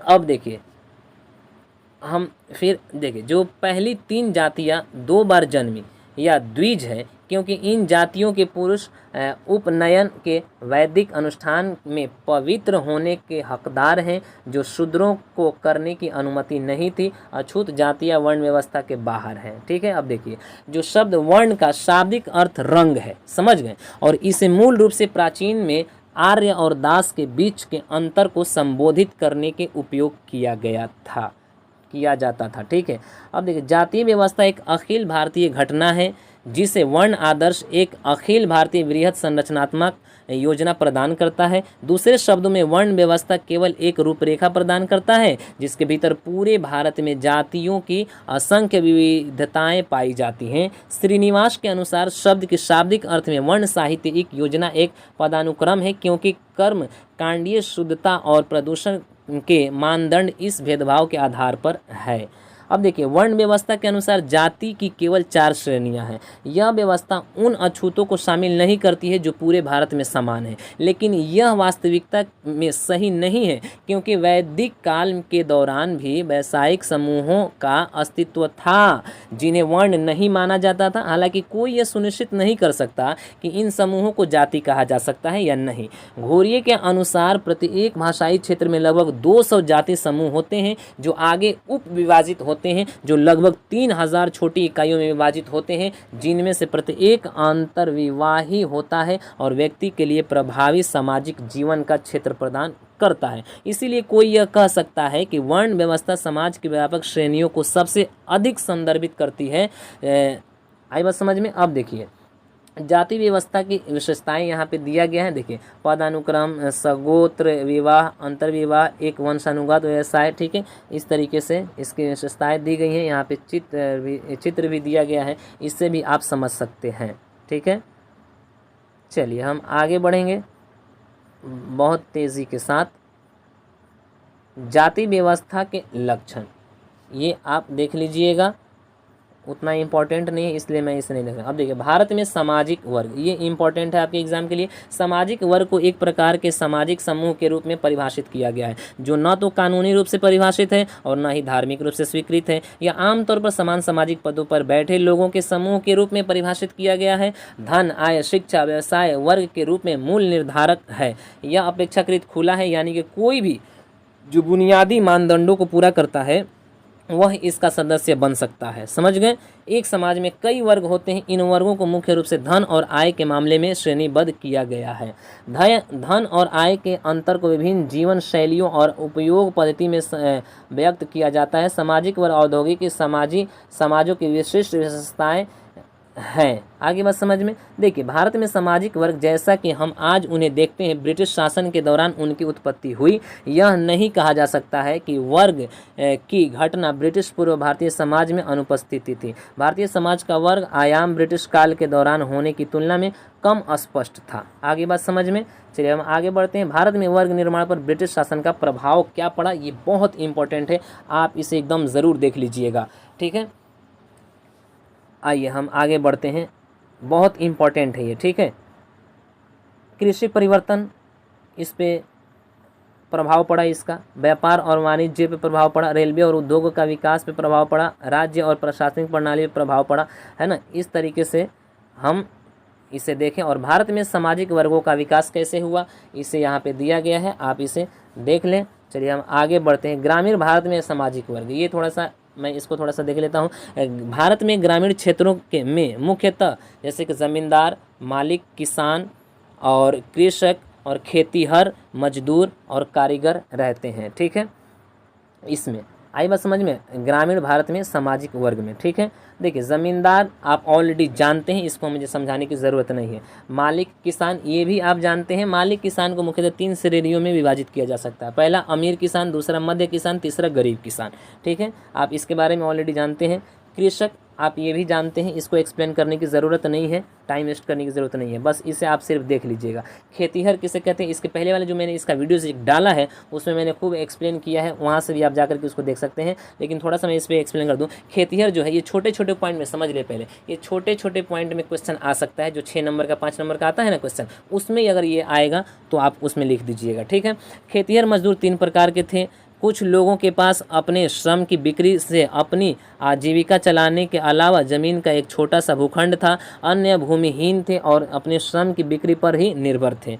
ठीक है, इस तरीके से खेतिहर के बारे में आप जान गए। कारीगर, जो ग्रामीण भारत के कारीगरों में बढ़ई, लोहार, कुम्हार इत्यादि को शामिल किया जाता है, ये सभी आप जान रहे हैं ऑलरेडी। ठीक है, शहरी भारत में सामाजिक वर्ग, अब इसमें देखते हैं जो शहरी भारत है, जो शहर में रहते हैं लोग, उनमें जो सामाजिक वर्ग है, देखिए शहरी क्षेत्रों में सामाजिक वर्गों को मुख्यतः पूंजीपति, दूसरा व्यावसायिक, तीसरा पेशेवर वर्ग, चौथा छोटे व्यापारी और दुकानदार, और पांचवा श्रमिक वर्ग शामिल रहते हैं। ठीक है, पूंजीपति जो वाणिज्यिक औद्योगिक यानी कि ब्रिटिश काल के दौरान भारत में उत्पादन मुख्यतः बाजार के लिए होता था। इसके परिणाम स्वरूप आंतरिक बाजार का विस्तार हुआ और आंतरिक व्यापार में लगे व्यापारियों का वर्ग बढ़ा। दूसरा पॉइंट यहाँ पे जो मैंने बताया, व्यावसायिक कारपोरेट क्षेत्र। ठीक है, आप इसे देखेंगे। पेशेवर वर्ग, ये छोटे छोटे पॉइंट में क्वेश्चन आ सकता है, मैंने बता दिया आपको। छोटे व्यापारी, दुकानदार, ठीक है, और श्रमिक वर्ग। ठीक है, आप इसे देख लेंगे, बहुत इंपॉर्टेंट है। जाति और वर्ग के बीच में क्या संबंध है, इसको देखते हैं। भारत में जाति और वर्ग की प्रकृति के से संबंधित बहुत सारे विवाद हैं। कुछ दृष्टिकोण में जाति और वर्ग एक दूसरे के विपरीत हैं, तो कुछ दृष्टिकोण में जाति और वर्ग एक दूसरे के संबंध हैं। ठीक है, अब देखिए, जैसे पश्चिमी विद्वानों और विशेष रूप से ब्रिटिश प्रशासकों और निर्वंश विज्ञानियों ने जाति और वर्ग को एक दूसरे के विपरीत समझा है। वे मानते हैं कि जाति और वर्ग सामाजिक स्त्रीकरण के विभिन्न रूप हैं। वर्ग प्रणाली में रैंक की गई इकाइयाँ व्यक्ति है और जाति व्यवस्था में स्थान पाने वाले लोग समूह हैं। आगे बात समझ में। इन दृष्टिकोण के अनुसार जाति से वर्ग पदानुक्रम से लेकर के स्त्रीकरण बंद व्यवस्था को खुली व्यवस्था में और यवी खंडात्मक प्रणाली तक में परिवर्तन हो रहा है। जाति और वर्ग के बीच ऐसा भेद मानव निर्मित है। आगे बात समझ में। चलिए हम आगे बढ़ते हैं, बहुत तेज़ी के साथ आगे बढ़ेंगे। बस इस यूनिट में इतना ही इम्पोर्टेंट था जो मैंने बता दिया। अब चलते हैं अगले यूनिट में। यहाँ पे यूनिट 8 स्टार्ट होता है, जनजाति और निर्जातीयता। ठीक है, आइए, भारत में जनजाति, ये सबसे पहला इम्पोर्टेंट पॉइंट है। और दूसरा यहाँ पे है निर्जाति संबंध से जुड़ी अवधारणाएं। ये जो पॉइंट दिया गया है, ये छोटा छोटा, ये बहुत इम्पोर्टेंट है। चलिए हम इसको देखते हैं एक एक करके। और जो इसमें भारत में आदिवासियों की विशेषताएं, देखिए इससे पहले ही मैंने कई वीडियो बनाए हैं, उसमें भी मैंने आदिवासियों के बारे में फुल्ली एक्सप्लेन किया है। ठीक है, तो आइए हम इसमें थोड़ा सा भी देख लेंगे। इसमें आदिवासियों के आर्थिक उद्देश्य जो है उसको भी देख लेंगे हम। चलिए हम आइए, बहुत तेज़ी के साथ देखेंगे, बहुत कम समय में। ठीक है, चलिए हम देखते हैं, बहुत तेज़ी के साथ देखेंगे। इसमें भारत की जनजाति, ये पहले समझ लीजिए। ठीक है, भारत में जो 2011 की जनगणना 705 समूहों को अनुसूचित जनजाति के रूप में मान्यता दी गई। वे कुल भारतीय जनसंख्या का लगभग 8.6% हिस्सा है। पूर्ण संख्या में 2011 की जनगणना के अनुसार उनकी जो संख्या थी 10,42,81,034। ठीक है, ये आदिवासी लोग कौन हैं? तो देखिए, जनजाति शब्द जो है ये लैटिन शब्द ट्राइबस से लिया गया है। पहले रोमनों ने इस शब्द का उपयोग समाज में विभाजित निर्दिष्ट करने के लिए किया था। बाद में इस शब्द के इस्तेमाल से पता चलता है कि इसका मतलब गरीब लोगों से था। अंग्रेजी भाषा में वर्तमान लोकप्रिय अर्थ उपनिवेशवाद के विस्तार के दौरान विशेष रूप से एशिया और अफ्रीका में प्राप्त किया गया था। भारत में एक जनजाति का वर्तमान लोकप्रिय अर्थ अनुसूचित जनजातियों की सूची में शामिल लोगों की एक श्रेणी से है। जनजातीय आबादी अपेक्षाकृत पृथक और बंद समूह है जो उत्पादन और खपत की सजातीय इकाइयां बनाते हैं। आर्थिक दृष्टि से पिछड़े होने के कारण गैर आदिवासियों द्वारा उनका शोषण किया गया। ठीक है, आइए हम देखते हैं उसके बारे में। पहला, प्राचीन और मध्यकालीन काल में जनजाति। किसी भी भारतीय भाषा में जनजातियों के लिए कोई शब्द नहीं था। पहले के समय में उन्हें उनके विशिष्ट नामों से जाना जाता था, जैसे गोंड, संथाल, भील इत्यादि, है ना, इस तरीके से जाना जाता था। आधुनिक भारतीय भाषाओं में वन्य जाति, वनवासी, पहाड़ी, आदिम जाति, आदिवासी, अनुसूचित जाति जैसे नए शब्द से जनजातीय लोगों को जाना जाता है। अब जनजातियों के इतिहास पर काम नहीं किया गया। दक्षिण भारत में कुरुम्बा, इरूला, पनिया जैसी जनजातियों के नाम मध्य भारत के असुर, सौरा, उरांव, गोंड, संथाल, भील, पूर्वोत्तर भारत में बोंडो, ओहोम पुराने शास्त्रीय भारतीय साहित्य में होता है। कुछ आदिवासी आबादी जैसे कि मध्य भारत में गोंड, पूर्वोत्तर भारत में अहोम की बड़ी रियासतें थीं। एक घुमंतू व्यापारिक समुदाय बंजारा ने पश्चिमी और मध्य भारत में एक व्यापक मार्ग को तय किया। अगर शॉर्ट में बात करें तो भारत के प्राचीन और मध्ययुगीन काल में यह प्रतीत होता है कि तथाकथित आदिवासी आबादी ने अपने निवास के क्षेत्र में विभिन्न तरीकों से अन्य आबादी के साथ संपर्क रखा। आई बात समझ में? यहाँ तक क्लियर हो गया। जनजातियों के बारे में बहुत इसमें इंपॉर्टेंट मैंने पॉइंट बता दिया है। ब्रिटिश काल के दौरान जनजाति जो थे वो यहाँ पे दिया गया है, आप इसे देख लेंगे। चलिए हम आगे बढ़ते हैं। भारत में स्वतंत्रता के बाद अवधि के दौरान जनजाति, ठीक है, स्वतंत्रता के बाद जनजाति के रूप में पहचान की गई आबादी के लिए सुरक्षा और विकास की नीति एक संवैधानिक दायित्व बनाई गई है। इस उद्देश्य के लिए जनजातियों की एक सूची को अपनाया गया था। 1950 में इस सूची में 212 नाम थे, जिसे राष्ट्रपति के क्रमिक आदेशों द्वारा संशोधित किया गया था। 2003 में सूची में 533 नाम थे। संविधान हालांकि एक जनजाति की परिभाषा प्रदान नहीं करता। जिन लोगों को संविधान में सूचीबद्ध किया गया है और जिनका राष्ट्रपति के क्रमिक आदेशों में उल्लेख किया गया है, उन्हें अनुसूचित जनजाति कहा जाता है। यह एक जनजाति की प्रशासनिक अवधारणा है।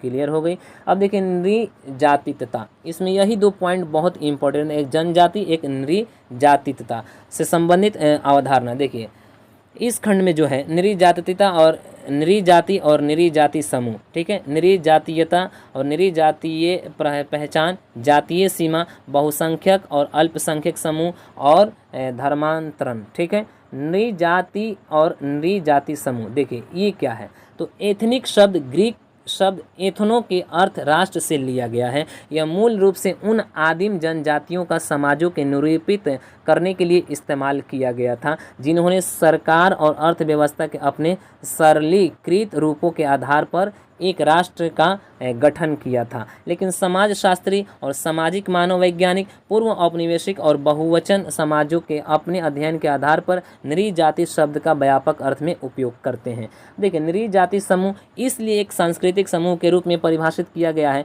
जिसके सदस्य या तो निम्नलिखित विशेषताओं में से कुछ या सभी साझा करते हैं। वो कौन कौन सी विशेषताएं? एक सामान्य भाषा, क्षेत्र, धर्म, नस्ल, समूह, विवाह, रीति रिवाज और विश्वास। चलिए अब नृजातीयता, ये देखिए नृजातीयता का तात्पर्य नृजाति समूह के बीच अंतर संबंधों से है। इस प्रकार नृजातीयता की घटना अधिक स्पष्ट हो जाती है जब एक अंतःक्रियात्मक स्तर पर देखी जाती है। कोहेन सामाजिक समूहों के बीच काम कर रहे संस्कृति समूहों के बीच बातचीत की प्रक्रिया के रूप में नृजातीयता को परिभाषित करता है, ठीक है। नृजाति पहचान, ये क्या होता है? देखिए प्रजाति पहचान समानता और विशिष्टता दोनों को दर्शाती है। एक और यह दर्शाता है कि एक नृजाति समूह के सदस्य सार्वजनिक तौर पर क्या पकड़ कर रखते हैं और दूसरी ओर यह उन्हें अन्य नृजाति समूह से अलग करता है। आगे बात समझ में। अब देखिए नृजाति सीमा यहाँ पे दिया गया है, आप इसे देख लेंगे। एक पॉइंट यहाँ पे दिया गया बहुत बहुसंख्यक और अल्पसंख्यक, ये ऑलरेडी यू नो दैट, आप जानते ही हैं।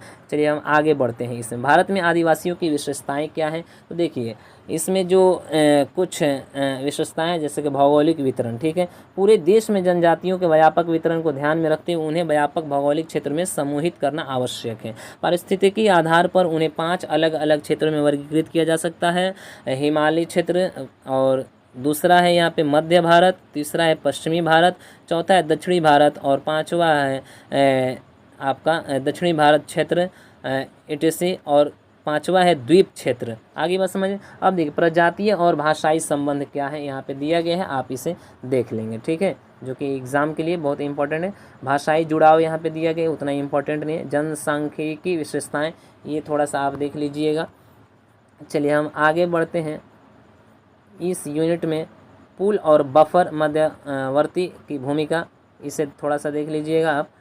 चलिए हम आगे बढ़ते हैं। आदिवासियों के आर्थिक उद्देश्य, ये थोड़ा सा इम्पोर्टेंट है, इसे ज़रूर आप देखेंगे, ठीक है। खाद्य संग्रहता और शिकारी, ठीक है, और स्थानांतरण खेतीहर, तीसरा अस्थाई किसान, चौथा है आपका कारीगर और 5वां है पशुपालक और चरवाहा। 6 नंबर है लोक कलाकार। ठीक है, ऐसे कई समूह हैं जो कालाबाजी के करतब दिखाकर लोगों का मनोरंजन करते हैं और अपने मालिकों के कुछ सेवाएं प्रदान करते हैं। ठीक है, जैसे इन्हीं में से कुछ खानाबदोश जीवन जीते हैं और अन्य लोग गाँव में रहते हैं, लेकिन समय समय पर अपने ग्राहकों के लिए निकल जाते हैं। उनकी गतिविधियां योजनाबद्ध और संगठित होते हैं। यह गतिविधियां हमेशा छोटी इकाइयों में किया जाता है, जिसमें कुछ परिवार शामिल होते हैं जो एक दूसरे से निकटता से संबंधित होते हैं। अब देखिए वेतन मजदूर। देखिए वेतन मजदूर क्या होता है? वर्तमान सदी के मोड़ पर आदिवासी क्षेत्रों के बड़े हिस्से वृक्षारोपण के अंतर्गत आए। आदिवासी क्षेत्रों में खनन और औद्योगिक विकास भी बढ़ा। कई आदिवासी लोगों को अपना पारंपरिक पेशा छोड़ना पड़ा और मजदूरी के रूप में इन उद्यमों में रोजगार की तलाश की। छोटा नागपुर के आदिवासियों को चाय बागानों पर काम करने के लिए पूर्वोत्तर भारत ले जाया गया। आई बात समझ में? चलिए अब यहाँ से आप इसमें देख लीजिएगा, जो इम्पोर्टेंट था मैंने उसे बता दिया। अब इसमें कोई इम्पोर्टेंट नहीं है। चलिए यहीं पे ये यूनिट ख़त्म होता है, आगे बढ़ते हैं। परिवार और विवाह, यूनिट 9 यहाँ पे है। इसमें हम देखेंगे, देखिए परिवार के प्रकार, विवाह की संस्था, विवाह के समय आयु, विवाह के प्रकार। ठीक है, इस तरीके से इसमें छोटे छोटे पॉइंट हैं, तो इन लोगों इस पे उतना ध्यान नहीं देना है क्योंकि एग्ज़ाम नज़दीक है। जो मेन पॉइंट है उस पे हम लोगों को ध्यान देना है। मेन पॉइंट इसमें कौन है? तो पति पत्नियों को चुनने की जो पद्धतियाँ हैं, ये अंतर्विवाह और बहिर्विवाह, तय किए गए विवाह, ये सब आप ऑलरेडी जानते हैं। ठीक है, विवाह की रस्में भी आप जानते हैं। परिवार और विवाह संस्था में परिवर्तन, यही दो इसमें इम्पोर्टेंट पॉइंट है। चलिए हम आगे बढ़ते हैं। परिवार की संस्था, ये जो इम्पोर्टेंट था इसे थोड़ा सा देख लेते हैं। देखिए परिवार की संस्था की प्रकृति को परिभाषित करें, मोटे तौर पर माता पिता और बच्चों के समूह को परिवार कहते हैं। ये आप जान रहे हैं। कुछ स्थानों पर पितृवंशीय या मातृवंशीय के लिए या ऐसे सजातीय सदस्यों से होता है जिसके एक ही पूर्वज होते हैं। कहीं कहीं परिवार का अभिप्राय ऐसे रिश्तेदारों और उस पर आश्रित संबंधियों से होता है जो एक ही गृहस्थी के सदस्य हो। यह सब इस संस्था के संरचनागत पहलू को दर्शाता है। एक और पहलू इसके सदस्यों के निवास का है। वे आमतौर पर एक आम निवास साझा करते हैं, कम से कम अपने जीवन के कुछ हिस्से के लिए। तीसरा, हम परिवार के संबंध परक पहलू की भी बात कर सकते हैं। देखिए परिवार के प्रकार, टाइप्स ऑफ फैमिली, आप खुद ऑलरेडी ये जानते हैं। ठीक है, ये आप क्लास 1-2 से ही पढ़ते आ रहे हैं। Joint family, single family, nuclear family, है ना, इस तरीके से। देखिए लेकिन इसमें क्या दिया है, इसको थोड़ा सा आप ज़रूर देख लीजिएगा। आमतौर पर सामाजिक संरचना की मूल इकाई में रिश्तेदारी के 2 प्राथमिक कड़ियाँ होती हैं। ये माता पिता और सगे भाई बहन के हैं। ठीक है, यानी कि एक माता पिता की कड़ियाँ, एक भाई बहन की कड़ियाँ, ये 2 बहुत इंपॉर्टेंट कड़ियाँ होती हैं एथी में, परिवार में। भारतीय संदर्भ में हम आमतौर पर एकल और संयुक्त परिवार की बात करते हैं। परिवारों के संयुक्त और एकल परिवार में वर्गीकरण सामान्यतः परिवारों के संगठन पर आधारित होता है। ठीक है, एक एकल परिवार की सबसे लोकप्रिय परिभाषा एक व्यक्ति, उसकी पत्नी और उनके अविवाहित बच्चों वाले समूह के रूप में इसका उल्लेख करना है, यानी कि ये एकल परिवार कहलाता है। ठीक है, सिर्फ पति पत्नी और उनके जो बच्चे हैं जिनकी शादी नहीं हुई है वो। ठीक है, संयुक्त परिवार सामान्य उस परिवार को कहते हैं जिसमें एकल परिवार तथा उसके संबंधी एक ही घर में रहते हो, यानी कि चाचा चाची दादा दादी एक ही परिवार में रहते हों। ठीक है, इस तरीके से ये हमने 2 परिवार को देखा। भारत में कोई भी परिवार को लंबवत या क्षैतिज रूप में विस्तारित हो उसे संयुक्त परिवार कहा जाता है। यह ऐसी इकाई है जिसका कानूनी तौर पर संपत्ति का भी अधिकार होता है। परिवार जैसी व्यवस्था को कानूनी और ऐसे संदर्भों में से मान्यता प्राप्त है। भारत में संयुक्त परिवार एक संपत्ति साझाकरण इकाई भी है। कर्ता के संरक्षककर्ता में हिंदू अविभाजित परिवार एक कानूनी इकाई है। हिंदू संयुक्त परिवार प्रणाली, विशेषकर हिंदू संयुक्त परिवार प्रणाली के बारे में बहुत कुछ लिखा गया है। 3 या अधिक पीढ़ियों वाले प्रतिवंशीय पति प्रीति स्थानिक या ऐसी व्यवस्था जिसमें विवाह के बाद पति और पत्नी के पिता के घर में रहे संपत्ति के स्वामित्व युक्त सह आवासीय और सहभोजी संयुक्त परिवार को हिंदू समाज की आदर्श परिवार की इकाई के रूप में चित्रित किया गया है। ठीक है। अब देखिए विवाह एक संस्था के रूप में, विवाह एक महत्वपूर्ण सामाजिक संस्था है, ठीक है। यह समाज द्वारा मान्य संबंध है। यह संबंध कानून तथा रीति रिवाज द्वारा परिभाषित तथा मान्य है। इस संबंध की परिभाषा में न केवल यौन संबंधी व्यवस्था का मार्गदर्शन किया गया है, वर्ण ऐसी बातें भी हैं जिनका श्रम विभाजन के अतिरिक्त कर्तव्य और विशेषाधिकार से भी संबंध है। सभी विवाह अंत विवाही और बहिर्विवाही के सिद्धांत द्वारा निर्देशित होते हैं। अनाचार वर्जित की सार्वभौमिक निर्देश रक्त संबंधी और वैवाहिक संबंध के बीच एक मौलिक विभाजन बनता है, अर्थात जिन्हें हम रक्त रिश्तेदार माना जाता है और इसलिए विवाह के लिए निश्चित है, जो संभावित विवाह योग्य श्रेणी में है। आगे बात समझ में, देखिए विवाह से पैदा हुए बच्चों को विवाहित जोड़े की वैध संतान माना जाता है। विरासत और उत्तराधिकार के मामले में यह वैधता महत्वपूर्ण है। इस प्रकार विवाह न केवल यौन संतुष्टि का साधन है, बल्कि परिवार की निरंतरता सुनिश्चित करने के लिए सांस्कृतिक तंत्र का एक सेट भी है। भारत में अन्य समुदायों के बीच भी विवाह एक अनिवार्य दायित्व माना जाता है। मुस्लिम विवाह को सुन्नह दायित्व माना जाता है, यानी कि सुन्नत माना जाता है, जिसे प्रत्येक मुसलमान को पूरा करना आवश्यक होता है। ईसाई धर्म विवाह को जीवन के लिए महत्वपूर्ण मानता है और पति पत्नी के बीच परस्पर संबंधों तथा एक दूसरे के प्रति कर्तव्य पर जोर देता है। आगे बात समझ, मैंने यहाँ पे सब धर्मों के जो धर्म मेन हैं उनके बारे में, इसमें किस तरीके से विवाह को संस्था का क्या अर्थ होता है मैंने बता दिया यहाँ पे, जो इम्पोर्टेंट था। आइए, भारतीय समाज में विवाह की आयु, ठीक है, आप ये ऑलरेडी जानते भी हैं, ठीक है, इसको एक्सप्लेन करने की ज़रूरत नहीं है मुझे, ठीक है। ये तो आज बहुत पॉपुलर हो गया है। विवाह के प्रकार जो हैं इसको देख लीजिए आप। विवाह के जो प्रकार होते हैं इसमें जो है एकल विवाह जो कि मोनोगैमी, ठीक है, और बहुविवाह, ठीक है। एकल विवाह क्या होता है? हिंदुओं में 1955 के हिंदू विवाह अधिनियम के पारित होने तक एक हिंदू को एक समय में एक से अधिक महिलाओं से शादी करने की अनुमति थी। समझ रहे हैं? 1955 के हिंदू विवाह अधिनियम के पारित होने तक एक हिंदू को एक समय में एक से अधिक महिलाओं से शादी करने की अनुमति थी। हालांकि अनुमति के बावजूद हिंदुओं के बीच बहुविवाह आम नहीं रहा। केवल सीमित वर्गों की आबादी के राजाओं, सरदारों, गांवों के मुखिया, भूस्वामी, अभिजात वर्ग के सदस्यों ने वास्तव में बहुपत्नी व्यवस्था का पालन किया। आइए बस समझ। अब बहुपत्नी विवाह क्या है? इस्लाम ने बहुपत्नी विवाह की अनुमति दी है। एक मुस्लिम व्यक्ति की एक समय में 4 पत्नियां हो सकती हैं, बशर्ते वह सभी को समान समझे। हालांकि ऐसा लगता है कि बहुपत्नी विवाह मुख्य रूप से अमीर तथा शक्तिशाली मुसलमानों तक ही सीमित है। सही बात है। जो गरीब है वो कहाँ से एक बीवी तो सही से संभाली नहीं जाती, 4 बीवी कैसे संभालेगा भाई? आप ये बताइए। एक बीवी को अगर जिसने खुश कर दिया, समझो कि वो करोड़ों बीवियों को खुश कर दिया। ठीक है, इस तरीके से आप इसे देख लिए। चलिए, अब इसमें जो पॉइंट है, इसमें प्रचलित स्वरूप, ठीक है, परिवार और विवाह के स्वरूपों में आज कुछ बदलाव हो रहे हैं। प्रवसन और अन्य शहरों और दुनिया के हिस्सों में काम के लिए जाने वाले लोग के कारण परिवार का वास्तविक आवासीय पैटर्न बदल रहा है। आगे बात समझ में।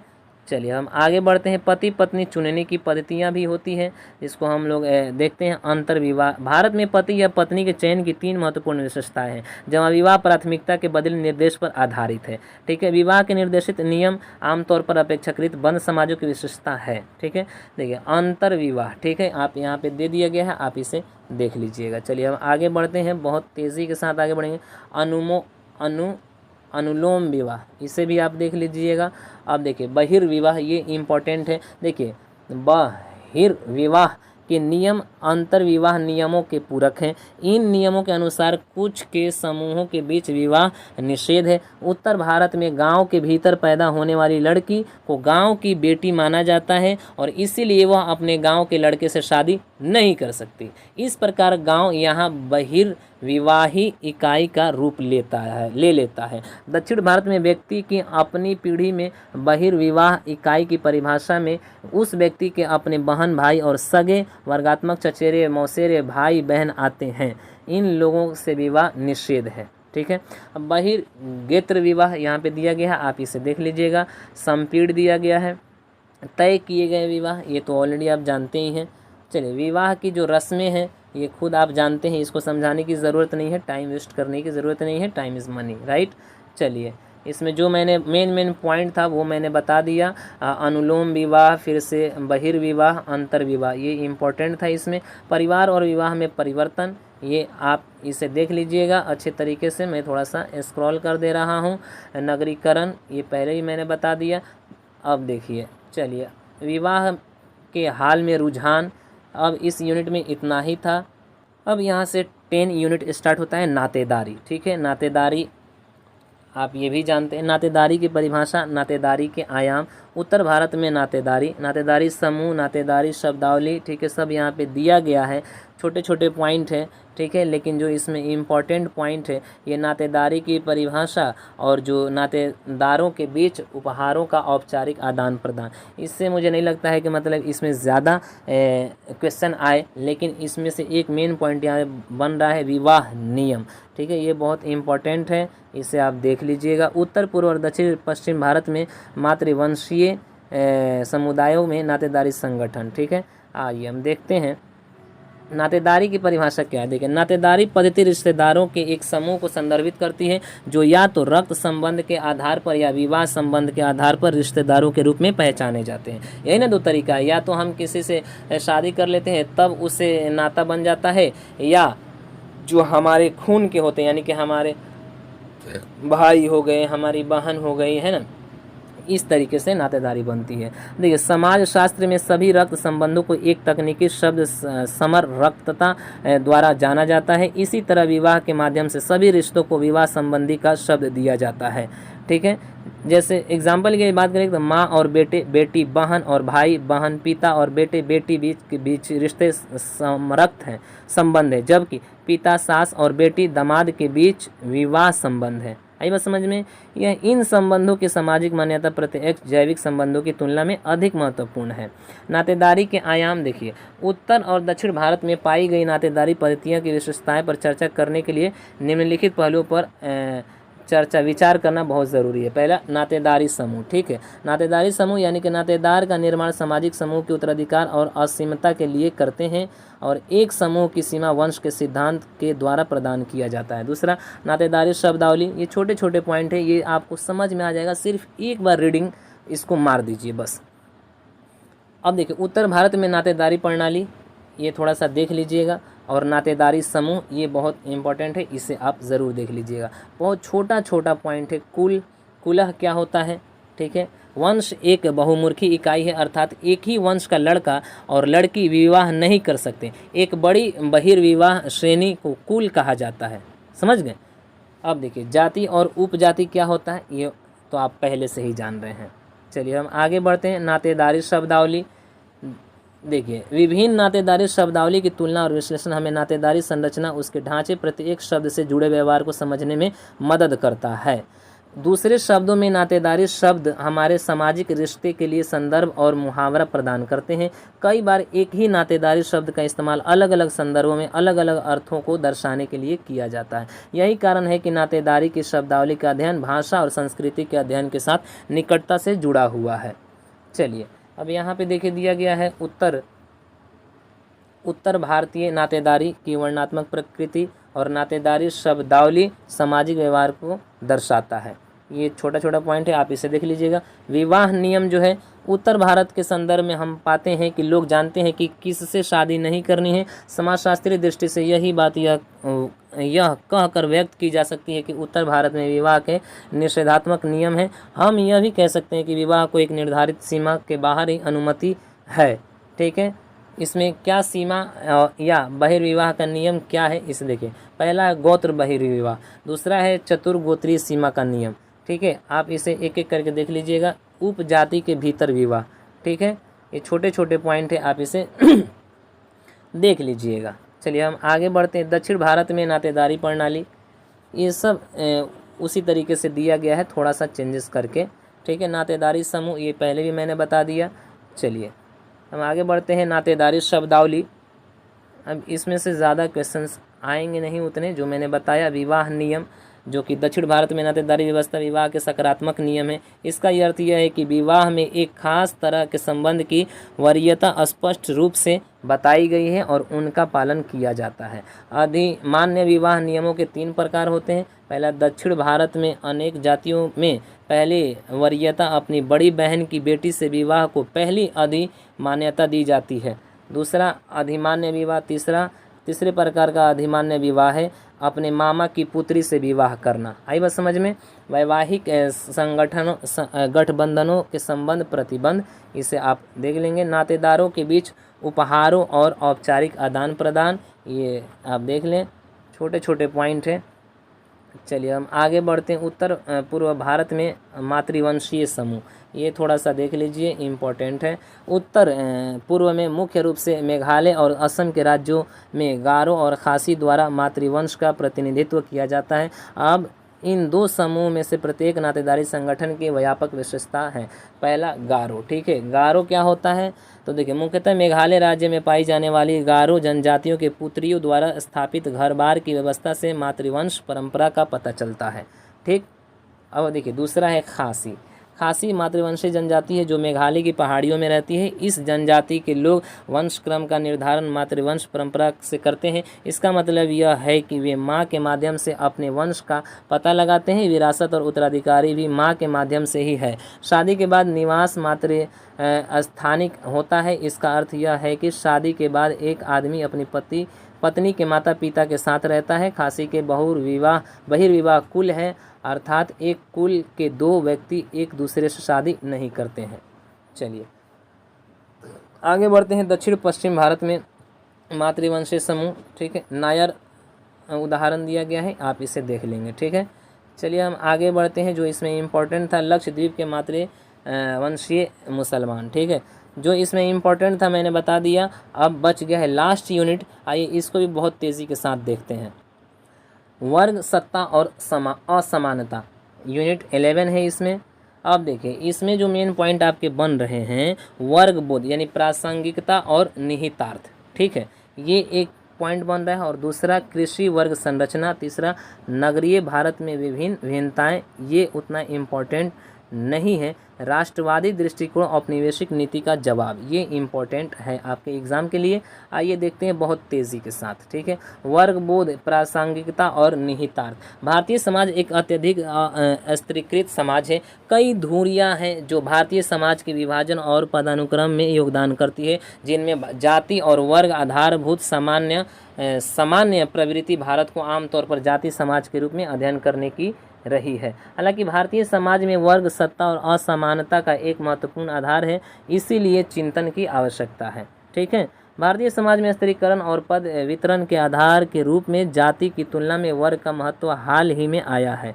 ठीक है, चलिए हम आगे बढ़ते हैं। इसमें कृषि वर्ग संरचना और संबंध, एक ऐतिहासिक अवलोकन।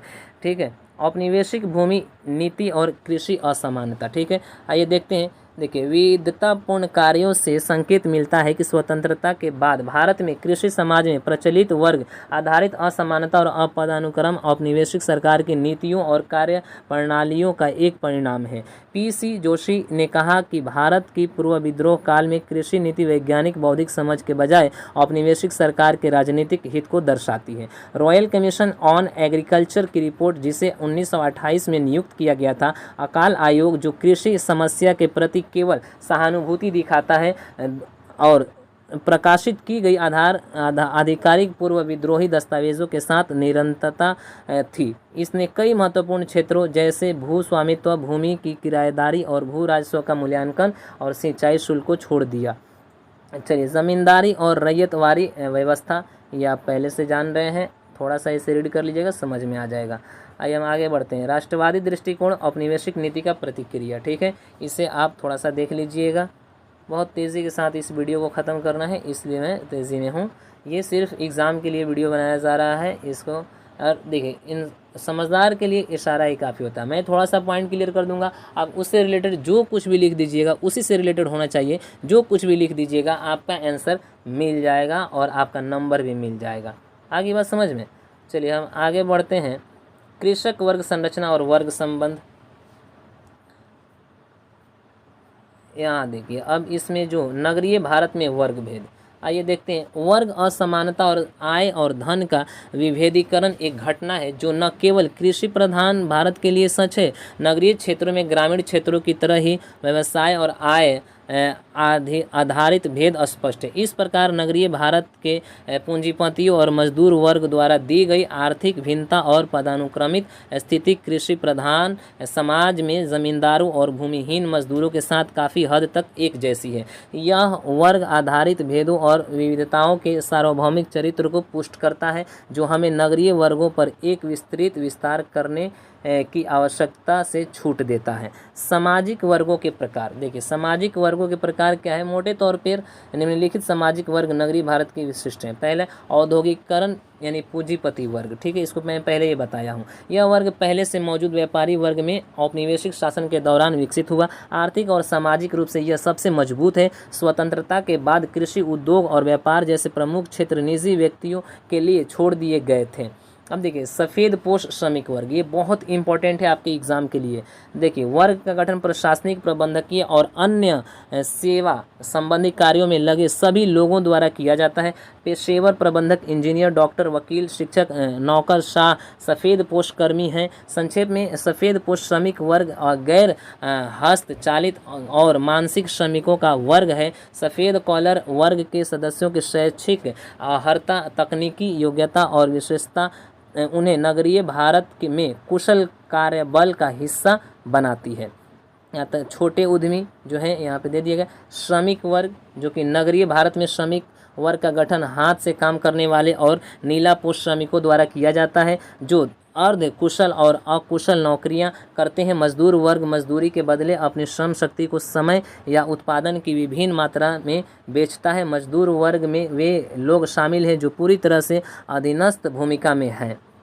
क्लियर हो गया। चलिए हम आगे बढ़ते हैं। इसमें नगरीय भारत में वर्ग भेद और महिला कार्यबल भागीदारी, ये थोड़ा सा इंपॉर्टेंट है, इसे ज़रूर देख लीजिएगा। आइए हम आगे बढ़ते हैं। प्रभुत्व वर्ग मॉडल, असमानता और परिवर्तन, संकल्पनात्मक ढांचा, इसे ज़रूर देख लीजिएगा। आज़ादी के बाद के पहले 3 दशकों में भारत में योजनाबद्ध आर्थिक विकास की समीक्षा करते हुए the political economy of development में बर्धन ने 3 प्रमुख मालिकाना वर्गों की पहचान, औद्योगिक पूंजीपतियों, कृषि पूंजीपतियों, धनी किसानों और नागरिक और सैन्य नौकरशाही और सभी प्रकार के सफ़ेद पोश कार्यकर्ताओं से जुड़े पेशेवरों के रूप में की, जिन्होंने राज्य की नीति के दायरे और प्रकृति पर महत्वपूर्ण प्रभाव डाला। ठीक है, इस तरीके से हमने देखा यूनिट 11 जो कि आपके एग्ज़ाम के लिए बहुत इम्पोर्टेंट था। अब यहीं पे इस बुक का एंड होता है, बुक समाप्त होता है। और मैंने मेरे हिसाब से जिस तरीके से हो सका मैंने एक्सप्लेन किया, ठीक है। और इस वीडियो को ज़्यादा से ज़्यादा शेयर करें और इस चैनल से जुड़े रहें, ये रिक्वेस्ट है मेरी। और दूसरी बात ये कि इस वीडियो को वहाँ पहुँचाएं जिन बच्चों के पास स्टडी मटेरियल नहीं है, ठीक है। तब तक के लिए बहुत बहुत शुक्रिया, धन्यवाद, thank you very much, thanks for watching this videos. मिलते हैं अगले वीडियो में।